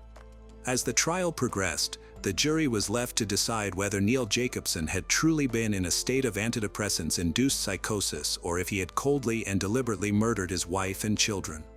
The prosecution emphasized that Neil had made a series of conscious choices, loading his gun, aiming at his loved ones, and pulling the trigger multiple times. They argued that no matter what struggles he was facing, nothing justified what he had done. The defense, on the other hand, urged the jury to consider his mental state, to see him as a broken man who had been consumed by fear, paranoia, and desperation. After days of deliberation, the jury reached a verdict: guilty on all counts. The judge, while acknowledging the tragedy of the situation, made it clear that no level of financial distress or mental illness excused the murder of innocent children and a devoted wife. Neil Jacobson was sentenced to life in prison without the possibility of parole. His fate was sealed, and the courtroom was filled with an overwhelming sense of loss. Neil Jacobson reached a plea deal with the state. He changed his plea from not guilty to guilty of 3 counts of first-degree murder. He stated that the reason was the family's mounting financial situation. Now, he will spend the rest of his life behind bars. Neil Jacobson answered to the judge in the Palm Beach County courtroom, admitting that he shot his wife, Frankie, and then shot their twin 7-year-old sons while they were asleep in their Wellington home back. During the family's turn to speak in court, Neil held his head down and never looked up. Even after the trial ended, many questions remained. Could this tragedy have been prevented if Neil had received different treatment? Were the medications to blame, or was he simply a man who refused to face his failures? No one could say for certain what had driven him to this point. However, what was undeniable was that a mother and 2 young boys had lost their lives in the most horrific way possible. Nothing could ever undo that. Lauren and William Heaven adopted a newborn baby girl named Erin in the summer of 1994. From the start, Erin became a cherished member of the family, receiving the same love and care as their biological children. Over the years, she forged a strong bond with her foster sisters, creating a close-knit family that offered mutual support and encouragement. The Heaven family felt that Erin had something special and knew she was meant to be a part of their family. Growing up, Erin was shy and reserved, often struggling to connect with others. However, she found comfort in her passion for horses. From a young age, Erin developed a natural affinity for animals, and riding allowed her to express her true self. The East Tennessee Riding Club became a refuge for her, a place to escape life's pressures. At the riding club, Erin discovered a sense of belonging and friendship. The horses created a supportive environment where she could explore her feelings and build her inner strength. She spent countless hours in the stables, grooming and riding, finding peace in the equestrian lifestyle. Lauren had strict rules for her daughters, especially regarding dating. When Erin met Jonathan Corwin, she realized he was someone special, kind, respectful, and genuinely interested in her. Knowing her parents' strict guidelines, Erin hesitated to introduce Jonathan to the family. After careful thought, she decided to share her parents' expectations with him, knowing that their approval would be necessary if they were to pursue a relationship. Jonathan respected the importance of Erin's family values and took the initiative to ask Lauren and William for permission to date her.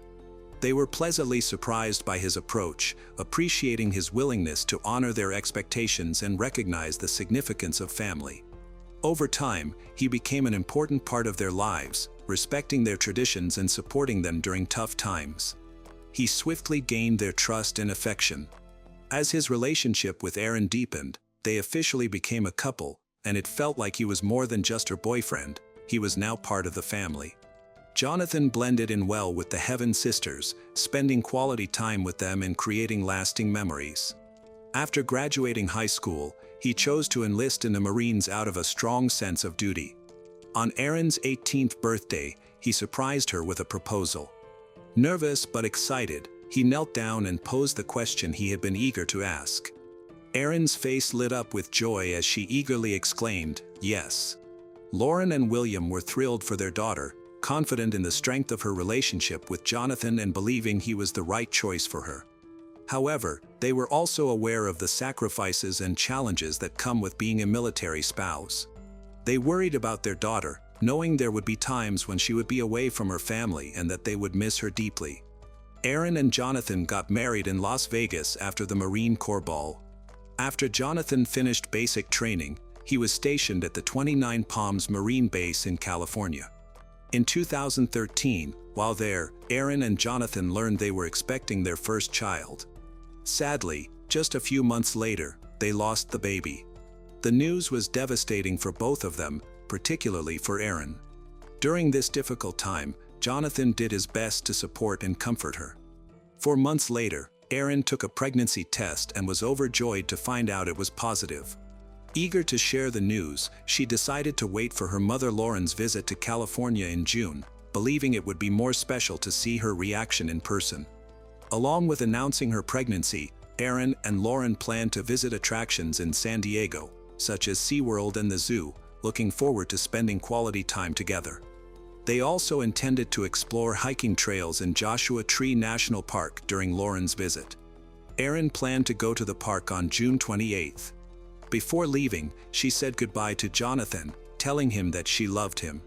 Jonathan expected Erin to return by late afternoon, but as the hours passed without her home, he grew worried. He called her more than 50 times, but there was no response. The next morning, June 29th, Jonathan reached out to Lauren in Tennessee, explaining that Erin hadn't come home the previous day. Lauren was immediately concerned, especially given Erin's pregnancy and the heat. Lauren feared that Erin might be lost in the park and was worried about how much water she had with her. Jonathan then contacted the San Bernardino County Sheriff's Department to report his wife as missing, providing details about Erin's last known location and asking for help in finding her. The detective assigned to the case considered the possibility that Erin had driven to Tennessee to see her mother, Lauren, but Lauren firmly rejected this idea, noting that Erin disliked driving and had a poor sense of direction. To search for Erin, Jonathan and his Marine friends went to Joshua Tree National Park, a vast 800,000-acre area of rugged desert terrain. This challenging environment, combined with the intense heat of late June, made the search even harder. As the detective looked into Erin's disappearance, he began to explore the state of Erin and Jonathan's marriage. Although they seemed like an ideal couple, he quickly found that things were not as they appeared. In reality, their marriage had been under strain since the loss of their baby. Erin's mental health had suffered greatly, leading her into a deep depression that impacted every aspect of her life, including her relationship with Jonathan. The investigation also revealed that they were dealing with financial difficulties. They were burdened by debt, which added to the tension in their marriage. Throughout the investigation, the detective discovered that Erin had formed a close friendship with Christopher and Nicole Lee. Christopher, like Jonathan, was a Marine, which created an initial bond. Additionally, Erin and Nicole shared a love for horses, bringing them even closer together. Nicole introduced Erin to White Rock Horse Rescue Ranch, about 45 minutes from their military base in 29 Palms. This ranch offered Erin a chance to escape her problems and find peace in a serene environment. As Erin's relationship with Jonathan worsened, she became increasingly attached to Christopher. The detective revealed that Christopher, having recently returned from Afghanistan, also faced personal struggles. Their shared experiences and emotional connections through their love of horses created a strong bond. Erin's affection for Christopher's 6-year-old daughter, Liberty, further deepened their relationship. She often babysat Liberty, providing a nurturing atmosphere that strengthened her ties to Christopher and her family. Erin and Christopher spent hours working together at the horse ranch, and initially, it seemed innocent. However, over time, they developed a romantic connection, which caught the attention of Nicole, Christopher's wife. She informed Jonathan, Erin's husband, that she suspected an affair between Erin and Christopher. Jonathan was devastated to hear that Erin had been unfaithful. Despite this betrayal, he loved Erin deeply and wanted to work on their marriage. Consequently, Erin ended her relationship with Christopher and reconciled with Jonathan. However, a deeper investigation into Erin's disappearance revealed a different story. Detectives found evidence that Erin and Christopher were still involved romantically.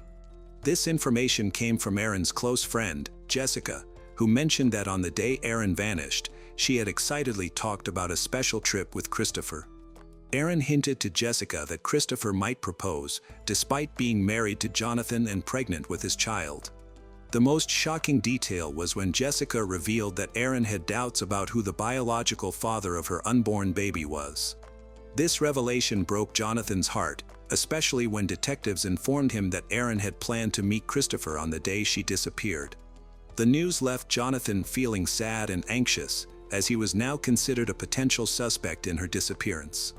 He firmly denied any involvement, maintaining his innocence. On June 28, the day Erin went missing, a woman driving near the entrance to Joshua Tree Park noticed a car parked by the roadside. As she drove past, she saw that the car was still there. Suspicious, she took several photos of the vehicle to document potential evidence. 2 days later, on June 30th, another individual who also noticed the car parked there reported it to the police. When officers arrived, they found that the car was registered to Erin. The woman who took photos of the car became an important witness in the case. She shared the images with detectives, hoping they could aid the investigation. The detectives focused on the location where Erin's car was parked at the entrance to Joshua Tree Park. While examining the area, they found a set of shoe prints that formed the loop from the driver's side door to some visible tire tracks. This led them to believe that Erin had parked her car and then got into another vehicle before she disappeared. Christopher, a person of interest, initially claimed he didn't know Erin well. However, detectives were aware of their extramarital affair. When confronted about his statements, Christopher said he didn't see it as necessary to share details with the police, thinking it wasn't relevant. Eventually, he admitted to having a romantic relationship with Erin. Despite his claims, the detectives were skeptical and informed him they had evidence showing Erin went to Joshua Tree National Park to meet him on the day she disappeared. Christopher acknowledged that they had talked about running away together but insisted he was never serious, citing his love for his 6-year-old daughter, Liberty, and stating that he would never abandon her. Christopher initially denied inviting Erin to the park with him, claiming that she had only overheard him discussing plans to visit the area. He tried to suggest that she had asked to go along. With no solid evidence against him, detectives bluffingly told him that the tire tracks found at the park matched his vehicle, suggesting he had met Erin there. This made Christopher nervous, and he confessed that he might have entered the area where Erin had parked her car, but he claimed he never saw her on the day she vanished. The detectives shifted their attention to the White Rock Horse Rescue Ranch, where Erin often volunteered to care for horses. They interviewed the ranch owner, who revealed that on the day Erin disappeared, Christopher's wife, Nicole, had sent a text stating that Christopher wouldn't be at work because he was sick. The following morning, when Christopher and Nicole returned to the ranch, they appeared tense as news of Erin's disappearance spread. The owner also mentioned that Nicole believed Erin was pretending to be missing to gain attention. During the investigation, detectives learned that Christopher and his family were planning to move back to Alaska soon, as he was nearing the end of his military service. The ranch owner had allowed Christopher and Nicole to borrow her SUV for transporting their belongings and permitted the detectives to search the vehicle. Inside the SUV, investigators found a potato launcher, which is considered an illegal weapon in California. This discovery led to Christopher's arrest, although he was released on bail on July 5, 2014. A week later, he was discharged from the Marines. Meanwhile, the search for Erin continued in San Bernardino County. Erin's husband, Jonathan, passed a polygraph test, indicating he was truthful and not a suspect. At this stage of the investigation, detectives believed that Christopher had lured Erin to Joshua Tree National Park, where he killed her and disposed of her body in one of the shafts. A breakthrough came when a friend who had accompanied Christopher on a scouting trip provided detectives with photographs from their outing. Using these photos, detectives engaged a cave expert to pinpoint where they were taken in the Mojave Desert. The expert identified the location as the Rose Peru mine. However, since there are multiple mines in the area, Erin's remains could be in any of them. Determined to find Erin, a large-scale search of the Rose Peru mine commenced, lasting several weeks as detectives meticulously searched the desert for clues. Despite their extensive efforts, the search did not yield any positive results. Throughout this process, the detectives remained hopeful for closure and justice for Erin. On August 14, 2014, while searching for a missing woman, a member of the San Bernardino Cave Rescue Team noticed a strong smell of gas coming from a mine. The team quickly sent someone down the mine's shaft to investigate. Inside, they found the human leg, prompting them to swiftly recover the body. Along with the body, they collected several pieces of evidence, including a makeshift torch made from a skirt, a propane tank, and a bottle of Sprite, which were important for the investigation. The body was then taken to the medical examiner's office for an autopsy. The examination revealed that the remains were those of Erin Corwin. Further investigation showed that she had a garrote wire around her neck, indicating she had been strangled. A garrote is designed to restrict airflow by putting pressure on the throat or windpipe and usually consists of a handle and a flexible wire. Based on the evidence found at the scene, an arrest warrant was issued for Christopher Lee, charging him with first-degree murder in connection with Erin's disappearance and death. During the trial, multiple witnesses testified that Christopher had expressed interest in how to dispose of a body in the weeks before Erin went missing.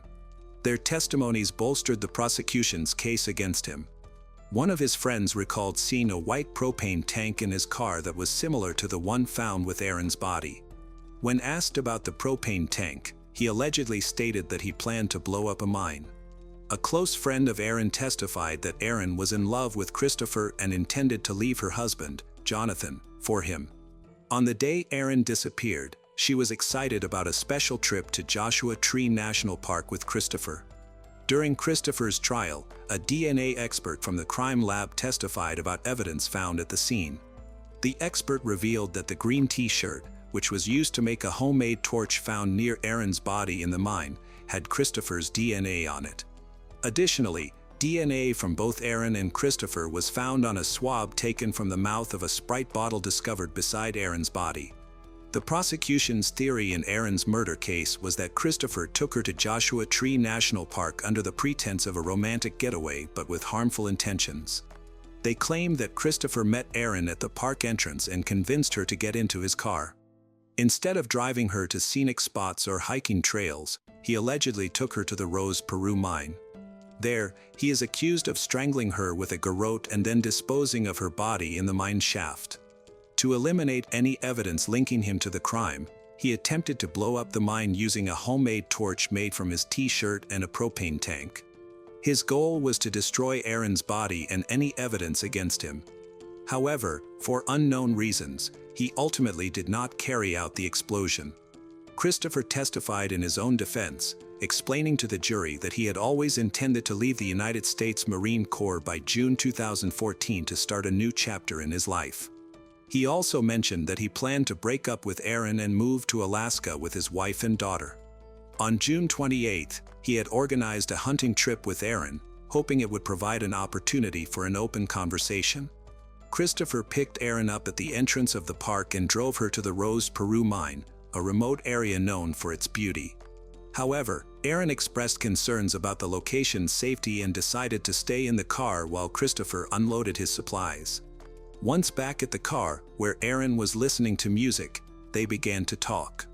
Christopher told Aaron about his plans to relocate to Alaska, and she expressed a desire to join him, emphasizing her wish to be part of his daughter's life. However, Christopher held a troubling perspective. He believed that his wife, Nicole, had discovered their daughter was being abused and that Aaron was responsible. While sitting in the car near the mine, he confronted Aaron about whether she had touched his daughter inappropriately. Aaron became visibly nervous and, while stuttering, admitted to the abuse, which deeply upset Christopher and made him determined to protect his daughter. Christopher admitted to the jury that learning of the abuse filled him with anger towards Aaron. Concerned for his daughter's safety, he left the truck to retrieve his garrote, intending to punish Aaron for her actions. He then strangled her to death and dragged her body into the mine shaft to ensure she would not be found. Christopher Lee was found guilty of Aaron Corwin's murder and sentenced to life in prison without the possibility of parole. Aaron's husband, Jonathan Corwin, strongly denies Christopher's claim that Aaron abused Christopher and Nicole's daughter. The detectives and prosecutor involved in the case have expressed their disbelief and disgust at these allegations, asserting that anyone who knew Aaron would understand she was incapable of harming that child. On October 19, 2021, a cool autumn day in Wood Street, Kettering, a peaceful market town in Northamptonshire. Wood Street, with its simple homes and ghost houses, was alive with the usual sounds of everyday life, neighbors chatting, cars passing by, children returning home from school. But just after noon, that tranquility was shattered. Marta Kmieleka, a 31-year-old woman whose life was cut short, leaving her community in turmoil and her family forever altered. Northamptonshire police received a call expressing concern for a person's welfare at a residence on Wood Street. A family member had not heard from their loved one for several days and sensed that something was wrong. Officers arrived expecting to conduct a routine welfare check. They forced their way into a rented room and discovered a scene that initiated one of the town's most disturbing crime investigations. Marta was dead. The small, cluttered room was filled with secrets that would take months to uncover. What happened here? The police cordoned off the street, and neighbors watched in shock as forensic teams arrived. Residents from nearby told reporters they had never witnessed anything like this in Kettering. A neighbor expressed his disbelief. Wood Street was meant to be a safe place where nothing significant ever occurred. To reconstruct the timeline of Marta's last hours, investigators analyzed surveillance footage, which became a key piece of evidence. Detectives focused on a crucial time, the night of October 15th, just 4 days before Marta's body was discovered. So, who was she? Marta was a lively, kind, and independent woman who greatly impacted those around her. Marta grew up in Bydgoszcz, a vibrant city in northern Poland known for its charming riverside and close-knit communities. Her family considered her full of life, always smiling, and eager to help. Marta had a special ability to make people feel valued, whether she was assisting a neighbor with groceries or enjoying long conversations with friends over coffee. Her brother and sister-in-law, who later spoke at her inquest, described her as the glue of their family, someone who was always ready to help without needing to be asked. In Poland, Marta had a strong relationship with her parents, especially her father. Friends referred to her as a daddy's girl, not because she was spoiled, but because of the close and unwavering bond they had. She would call her father just to share her day. He listened with pride as he watched her grow into a confident woman. Marta also loved her brother's children and took her aunt duty seriously. She would spoil them with small gifts, play with them, or simply listen to their stories. Her family said she had a natural warmth that made everyone feel valued. At around 25 years old, Marta met Powell Kmialecki, who was a few years her senior. Powell was charming, confident, and had a passion for cars, particularly BMWs, which he loved to showcase. Powell was drawn to her lively personality. Their friends noted that they seemed like an ideal couple. Marta's outgoing nature balanced Powell's more reserved demeanor. They bonded over common interests like music, weekend trips, and dreams of a life outside of Poland. For Marta, who was always eager to explore and ambitious, Powell appeared to be a partner who shared her aspirations for new adventures. Their relationship progressed quickly. After dating for a couple of years, they were ready to move forward. On July 29, 2016, Marta and Powell married in a small, joyful ceremony in Bydgoszcz. The day was filled with family, laughter, and Polish traditions. Marta's family, especially her father, was delighted to see her so happy. The couple settled into their married life by renting an apartment in Bydgoszcz. For a while, it seemed like the life Marta had dreamed of, stable, loving, and aimed at a bright future. Marta and Powell had ambitious goals. They sought more than what Bydgoszcz could provide. They wanted opportunities for personal growth, better earnings, and a chance to immerse themselves in a new culture. In 2017, they decided to take a significant step. They moved to England. They chose Kettering, a small town in Northamptonshire, partly because Marta's brother and his family already lived there. This move was a big leap for them. They packed their belongings, said farewells to their families, and arrived in the UK with optimism. Kettering, with its peaceful streets and supportive Polish community, felt like the perfect place for a fresh start. They rented a home together, explored their new surroundings, began building a new life. They enjoyed their time in Kettering by going for walks and visiting local cafes and bars. Initially, the move seemed to deepen their relationship. Marta embraced her new life in Kettering, finding a job and making friends, while Powell also adapted to his work. They often hosted dinners for Marta's brother and his children, with Marta happily playing the role of an aunt by bringing games and treats. Social media posts from that period captured their joy, showcasing them smiling with each other and sharing captions about their new adventures. Beneath the seemingly perfect moments, problems were emerging. Powell, who had always been somewhat possessive, began to show a controlling behavior that Marta hadn't fully recognized back in Poland. He started questioning her whereabouts, the people she spent time with, and why she was making new friends. Marta, who valued her independence, struggled with being monitored. She wanted to live freely, not just exist under Powell's watch. As time passed, Powell's jealousy intensified. He was no longer just protective, he had become obsessive. While Marta was flourishing and expanding her social network within Kettering's Polish community, Powell couldn't cope. He bombarded her with texts to find out her plans and would often show up unexpectedly where she was with friends. Those around her noticed that she didn't seem like herself anymore. Her usual vibrancy had faded. While Marta shrugged it off, saying Powell was just stressed or adjusting to life in England, her close friends could see the underlying tension. Though Marta always wore a smile, her family later revealed that she had spoken to them about Powell's behavior, hinting at arguments that left her feeling trapped. The tension between Powell and Marta escalated from emotional to physical abuse. Court records later showed 3 incidents of Powell's aggression toward Marta, one in August 2020, another during Easter 2021, and a third in September 2021, just weeks before the tragedy. These incidents were not isolated, they were part of a recurring pattern. Though always a strong-willed person, Marta began to fear the man she once loved. She confided in friends that she no longer recognized Powell. She felt suffocated by his jealousy. Despite her fears, she stayed with him, perhaps hoping for change or feeling burdened by their shared past. Powell's controlling behavior extended beyond their home as he harassed Marta's friends and tried to monitor her whereabouts, even stalking her by appearing at her workplace or waiting outside places she visited. By mid-2020, their marriage was falling apart. Marta moved out and found her own place in Kettering, determined to rebuild her life. She began to share her journey of personal growth on social media. Just 5 days before her life ended, she posted a photo with a caption in Polish: "One of the worst mistakes a person can make is wasting years of life waiting for another person to change or develop." This bold statement signified her desire to move on. She started dating again, forming a new relationship with a colleague and planning a future without Powell. Powell was not willing to let Marta go. He continued to text, call, and try to involve himself in her life, even as she tried to distance herself from him. Marta repeatedly pleaded with Powell through messages, asking him to stop contacting her. During their investigation, the police found clear evidence of Powell's obsessive behavior.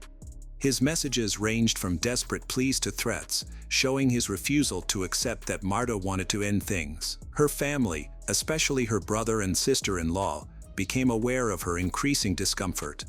When she visited them, still remaining a caring aunt to their children, there was a noticeable sadness in her eyes.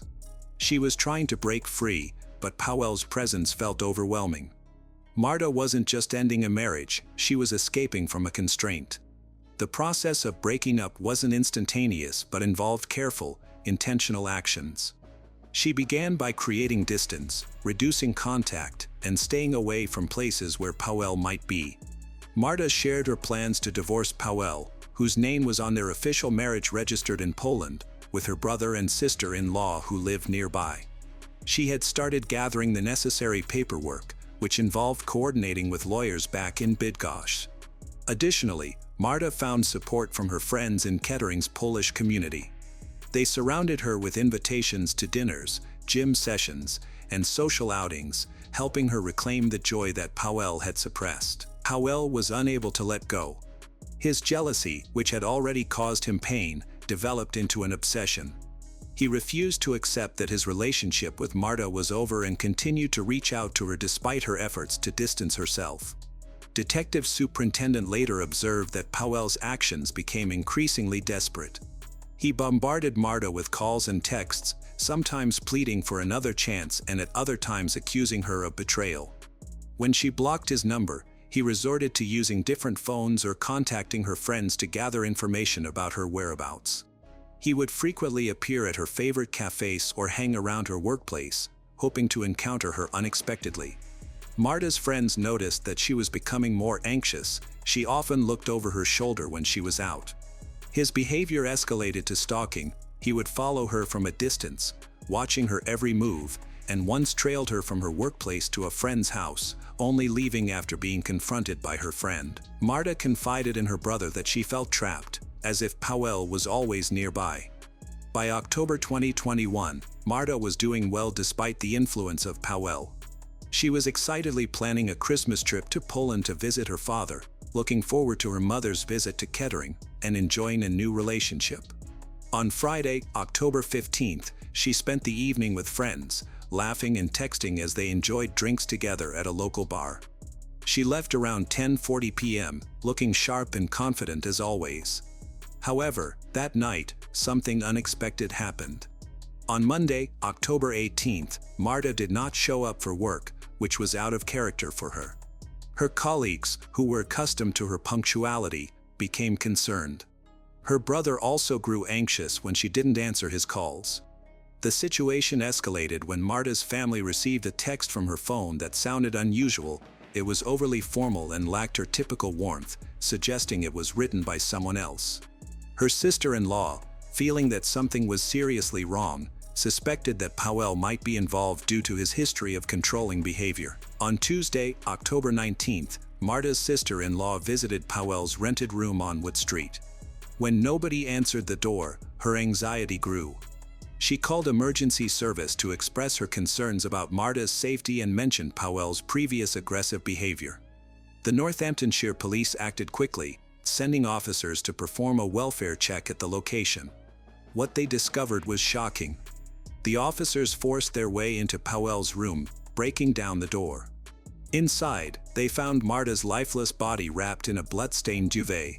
She had suffered 32 sharp force injuries, including cuts to her neck, face, shoulders, and chest, with defensive wounds on her right hand, suggesting that she had fought back.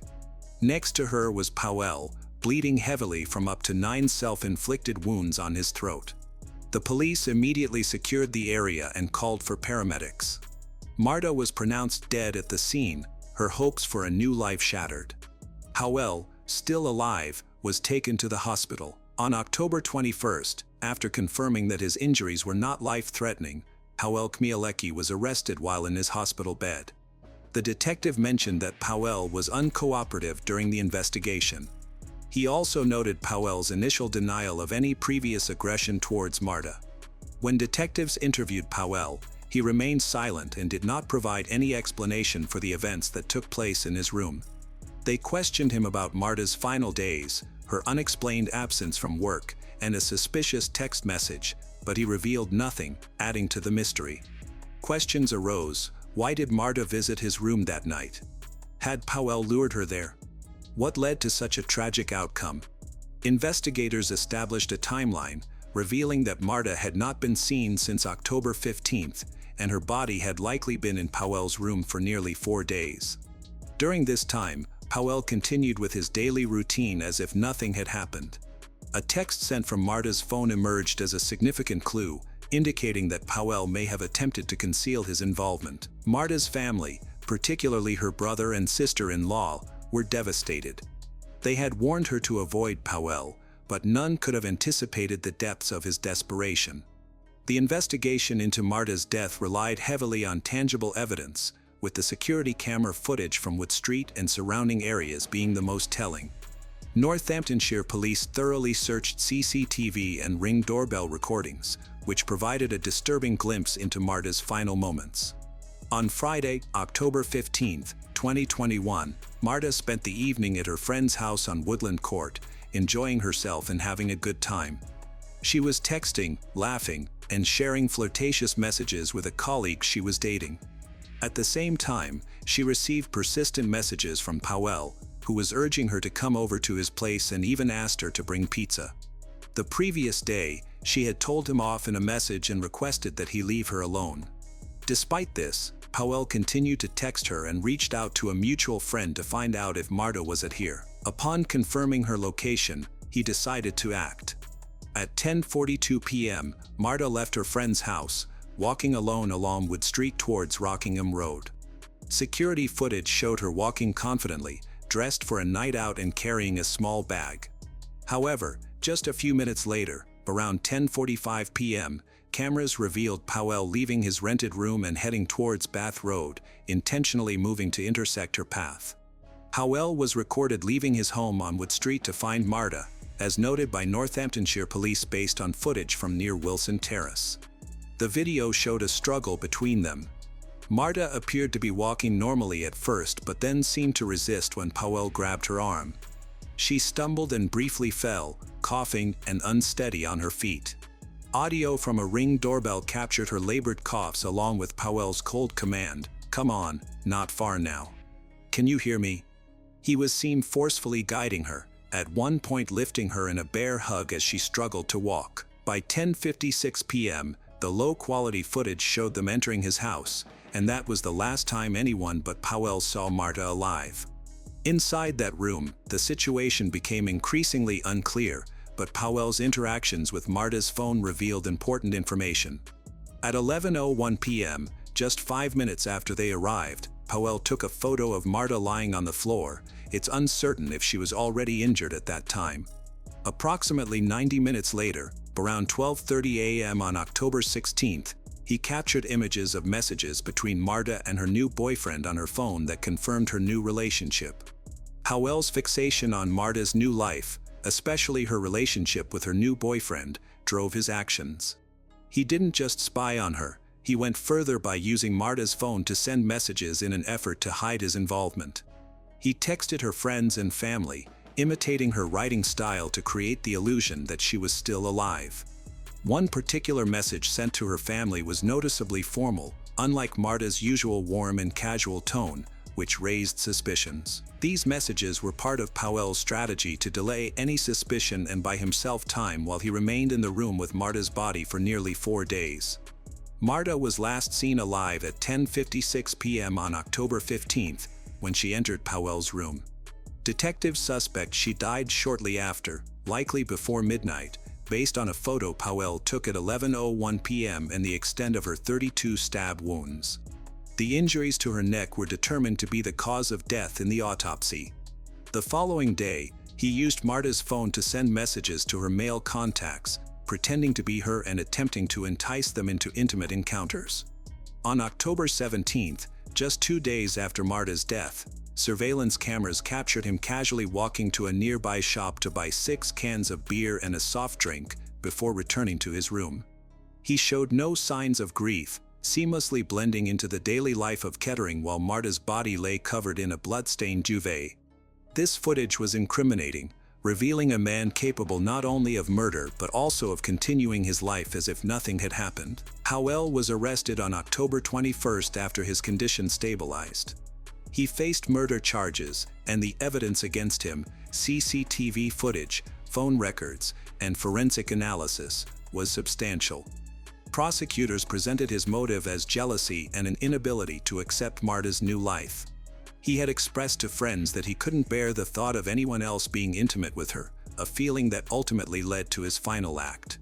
By March 3, 2022, when Powell Kmielewski appeared in Northampton Crown Court and confessed to murdering Marta, the case had already captured the attention of the Kettering community and beyond. His guilty plea eliminated the need for a lengthy trial, which spared Marta's family from the pain of recounting every detail in court. The focus then shifted to a sentencing hearing on September 6, 2023, aimed at determining Powell's punishment and allowing Marta's loved ones to express their grief. Marta's brother and sister-in-law sat in the gallery, visibly heartbroken as they awaited the verdict on the punishment Powell would face for taking her life. The prosecution, represented by Northamptonshire Police and the Crown Prosecution Service, presented a strong argument for a tough sentence. They claimed that Powell's actions were not just a momentary impulse but rather the result of an ongoing pattern of control and obsession. They highlighted the 7 defensive wounds on Marta's right hand as evidence that she fought for her life. The prosecution also referenced Powell's history of domestic abuse, mentioning incidents from August 2020, Easter 2021, and September 2021 to illustrate his increasing aggression. In 2020, he confronted Marta at her workplace on Rockingham Road about her connections with other men, forcibly took her phone to search for evidence of infidelity, then punched her multiple times, resulting in bruises on her back and face, along with a cut lip. Although the police were contacted and Marta initially gave a statement, she later retracted it. Powell offered an apology to his wife through a community resolution process. Marta left him in September that year, but the harassment persisted with continued phone calls and messages. In Easter 2021, he became aggressive during a family party, pushing her. 3 months before her death, he found Marta at the pub, grabbed her arm, and threatened her. The next month, he was reported for harassment. Marta lived in constant fear, telling friends that she was afraid Powell might kill her. Despite her efforts to escape, like moving out, planning to divorce him in Poland, and pleading with him to leave her alone, he continued to stalk and manipulate her, even sending deceptive texts from her phone to avoid raising suspicion. The prosecution highlighted Powell's lack of remorse, noting that he remained with Marta's body for almost 4 days.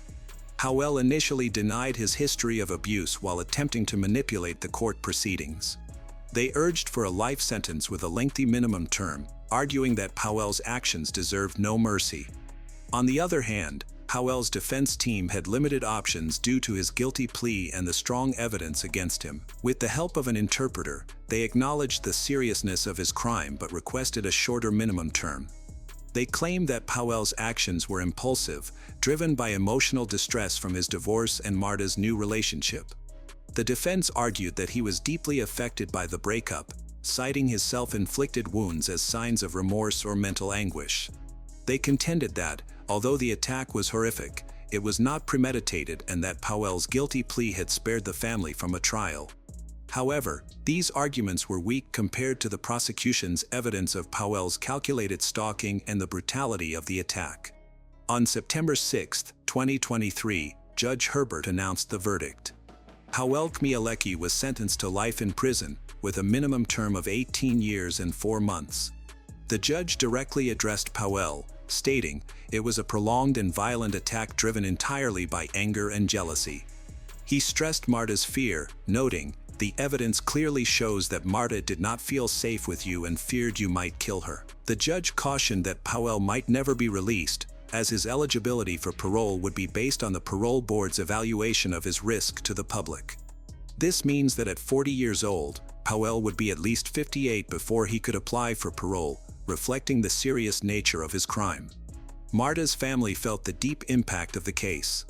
Her brother and sister-in-law, who were present at the sentencing, shared a moving statement through Northamptonshire Police, expressing that no sentence could alleviate their suffering. However, they found a small sense of closure in knowing that Powell was held accountable for his actions. Marta Kmielewski's life, marked by warmth, resilience, and a pursuit of freedom, was tragically cut short by Powell Kmielewski's jealousy and violence, leaving her family and the Kettering community in profound grief.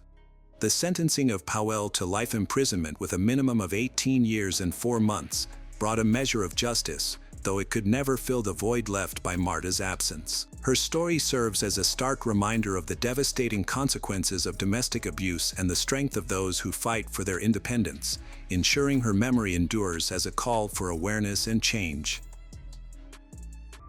Molly Nicole Watson was born on December 15, 1982, in Moberly, Missouri. Her parents, Timothy and Sandy, and her brother Tim, have always created a warm and supportive home. Diagnosed with Asperger's syndrome, Molly embraced her differences and forged ahead with resilience and determination. Those who have come into contact with her often describe her as energetic, creative, and extremely passionate. Molly earned a master's degree in psychology and dedicated her career to education. She lived in a colorful and creative world filled with Harry Potter books, comic novels, Disney characters, and intricate cosplay costumes. Her creativity even extended to designing her own nail polish line. Her home was her sanctuary, packed with books, fantasy, and the comforting presence of her 5 cats. She was a unique mix of strength and gentleness, calm yet unapologetically herself. In her mid-20s, Molly married, but the relationship ended in divorce after 2 years. Not long after, she discovered she was pregnant. Before her son was born, Molly began a new and unexpected chapter, a relationship with Amber Brady, a childhood acquaintance. Though not close when they were younger, reconnecting years later brought them together. Both women were fresh from failed marriages, and what began as a surprise blossomed into a meaningful and fulfilling partnership. When Molly gave birth to her son, Declan, who was diagnosed with cerebral palsy, Amber was by her side. Together, they supported each other through life's challenges. After her maternity leave, Molly began working at the Moberly Area Correctional Center, where she met James Addy, a married Navy veteran and corrections officer 16 years her senior. Despite their differences, Molly and James grew close. James confided in Molly, claiming that his marriage to his wife Melanie was ending.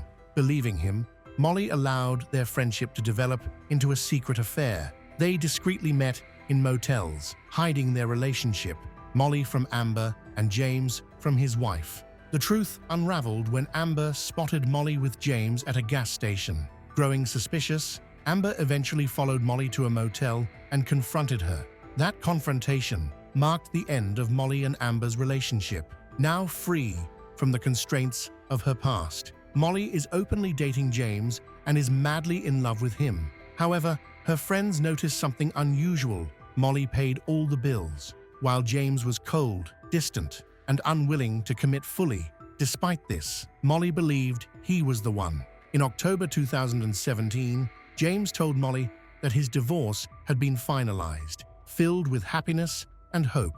Molly took the initiative and proposed. After James agreed, she threw herself into planning the wedding with joy and excitement. She envisioned a Disney-inspired celebration based on Beauty and the Beast, with burgundy and gold as her chosen colors. Molly hired a wedding planner, makeup artist, hairstylist, and even purchased 2 wedding dresses because she couldn't decide between them. She documented her journey on a new YouTube channel, radiating happiness as she shared her plans. Her eyes sparkled in her videos as she spoke with enthusiasm and sang softly in her princess-like voice. To Molly, the wedding felt like a real-life fairy tale. As the big day approached, however, life took a darker turn. At the end of 2017, James's ex-wife Melanie was involved in a severe car accident that left her on life support. James had to step in to care for their children, and Molly stood by him during this difficult time. They considered postponing their wedding, but ultimately decided to proceed with their plans. In April 2018, just days before their wedding, Melanie unexpectedly passed away. Despite the heartbreak, Molly pressed on, handling the final wedding arrangements alone, while James focused on planning Melanie's funeral. The situation was deeply tragic, but Molly remained determined to prepare for what she thought would be the happiest day of her life. Amid the grief, a surprising detail came to light. Melanie wasn't James's first or even second wife. She was his 4th. Before meeting Molly, James had been married multiple times. When they went to the courthouse to apply for their marriage license, the process turned uncomfortable. James appeared anxious, avoided direct answers about his marital history, and seemed reluctant to share details. Molly either didn't notice or chose to ignore these red flags. Her love for James outweighed any doubts or concerns. However, Molly never made it to the altar. On the night of April 27, 2018, just 2 days before the wedding, her body was found on a remote gravel road in Monroe County.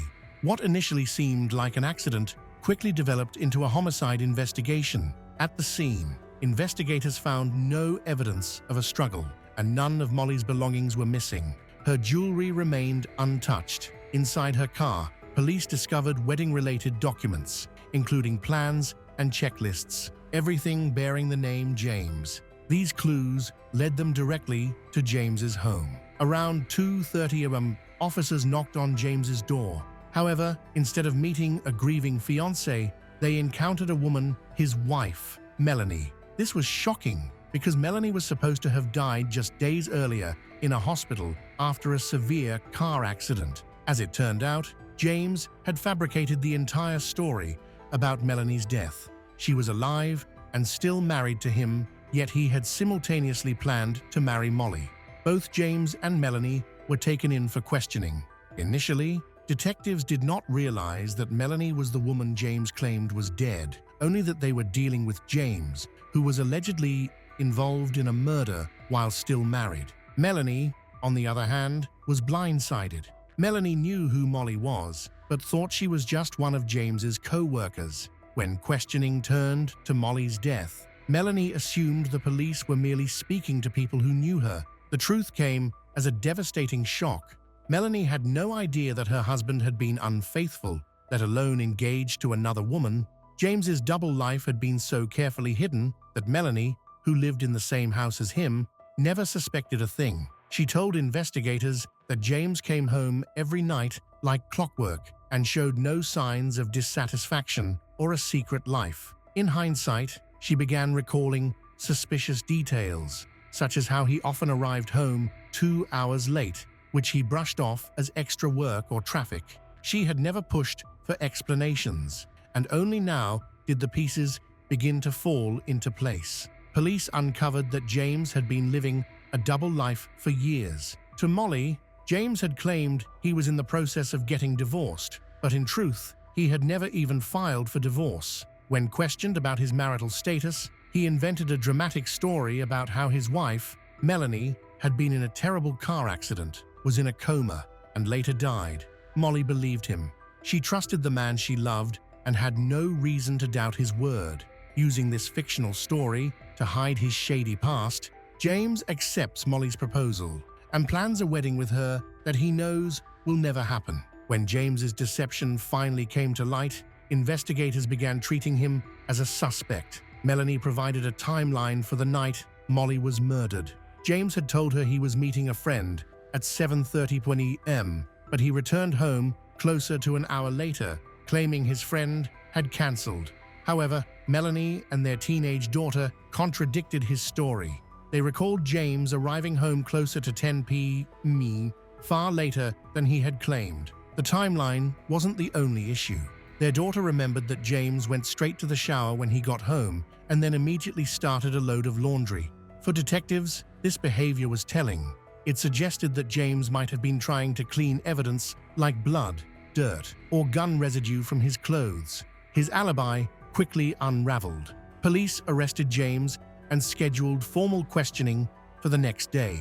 Melanie, devastated by James's infidelity and deceit, returned home after giving her statement. Despite her heartbreak, she had to maintain a facade of normalcy for her daughter, who was excitedly preparing for a school dance. But behind closed doors, Melanie began searching for answers. Her investigation led her to the attic, where she uncovered shocking secrets hidden in a trunk: photos, letters, souvenirs, and evidence of a double life her husband had lived for 7 years. James had taken trips with another woman, Molly, claiming they were work-related or outings with friends. The betrayal was overwhelming.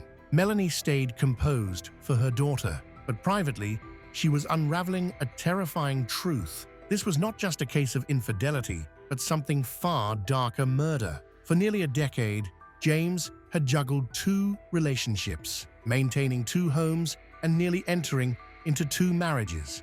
But it all came to light when Molly, his mistress, was found dead. James's teenage daughter, Emma, didn't learn about her father's secret life from him or her mother. Instead, she discovered the shocking truth through an online news article her classmates had seen. Her world, once private, was now laid bare for everyone to see. For a teenager, the humiliation was unbearable. Whispers, stares, and judgment followed her through school hallways. As the story made national headlines, Emma uncovered even more heartbreaking details about her father's betrayal and Molly, the woman he had planned to marry. While reading news reports, Emma remembered she had met Molly before. Years earlier, her father had brought her to Molly's home to help sew a cosplay costume. At the time, Emma believed Molly was just a friend. Now, the memory seemed painfully clear as Emma and her mother, Melanie, struggled to come to terms with the betrayal. Law enforcement continued connecting the dots, building a case against James. At the scene of Molly's murder, investigators found tire tracks matching James's car. His vehicle had mud on it, consistent with the rural road where Molly had been killed. More damning evidence surfaced when they recovered a white t-shirt nearby, customized by Emma as a gift for her father. The t-shirt contained traces of gunpowder and Molly's DNA, making James the prime suspect. While the bullet that killed Molly was too damaged to be traced to a specific gun, the circumstantial evidence against James was strong. Phone records revealed that James had called Molly the night she died, speaking with her for 20 minutes near the site where her body was discovered. Additionally, Glenn McParron, the man who found Molly's body, testified that he had briefly encountered a white man, around 50 years old, near the scene that night. Prosecutors argued this man was James. Prosecutors argued that James's motive was fear. Molly had grown suspicious and had begun searching online for information about James's wife, Melanie. She found no obituaries or hospital records because Melanie was still alive. Once Molly discovered the truth, prosecutors believed James saw her as a threat to his secrets. Instead of ending the affair or confessing, he allegedly decided to silence Molly permanently.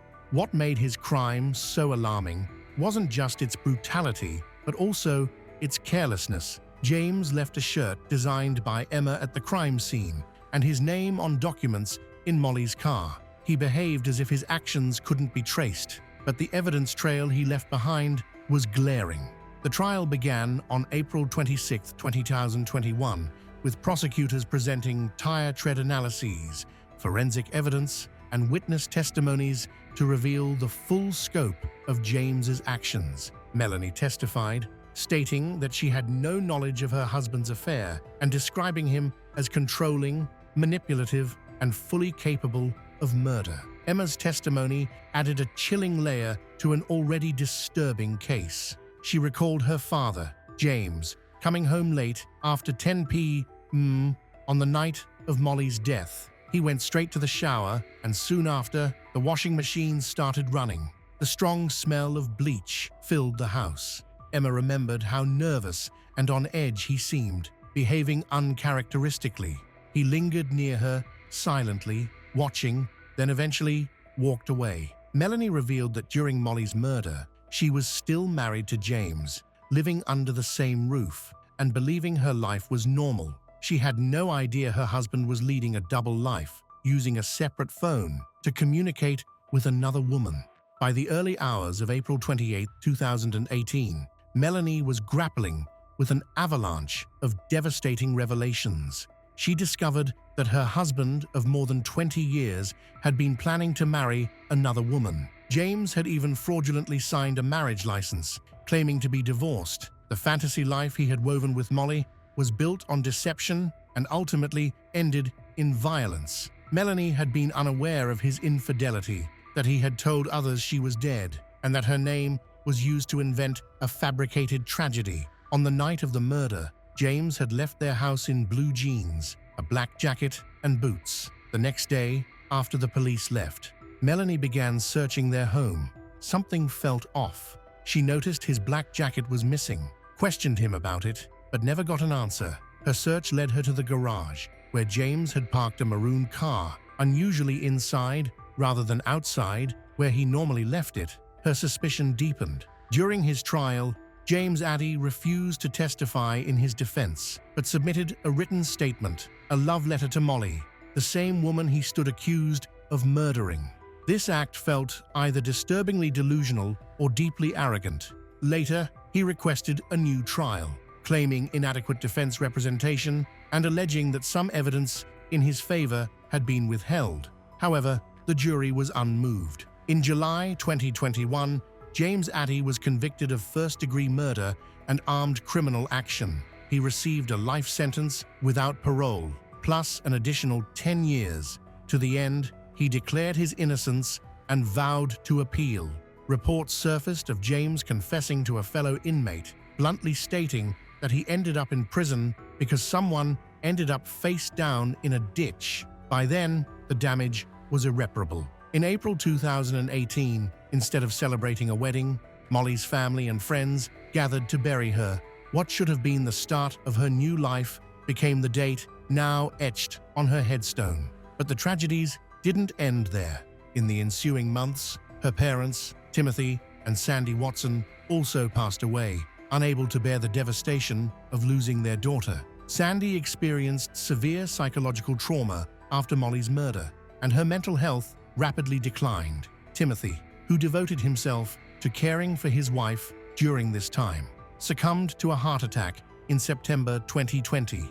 The relentless stress, grief, and sorrow had taken its toll on him as well. Neither of them lived to see justice done or hear the guilty verdict in the courtroom. They were not there to witness the man responsible for their daughter's death being led away in handcuffs. Meanwhile, Molly's son, Declan, was left without a mother. After her death, ensuring his care became a priority. Thankfully, he was placed with relatives who were raising him in a loving and supportive home. A small glimmer of hope in an otherwise heartbreaking story. Tim, Molly's brother, now acts as the spokesperson for their family. In court, he addressed the jury with not only grief, but also a profound sense of urgency. He spoke of the devastating impact of Molly's murder, how the loss of his younger sister had not only been a terrible shock, but had also brought with it the loss of his parents. He shared how his mother had succumbed to mental illness, his father had passed away from grief, and how the absence of his 3 loved ones had left a painful void in his life where there had once been joy. Tim implored the jury to deliver justice, emphasizing that Molly had dreams, a career, and a son. She had been a bright, passionate individual full of life, but everything was taken from her in a single selfish act. Tim told the jury that James had mercilessly chosen to take Molly's life and urged them to deliver a verdict that showed no mercy to him in return.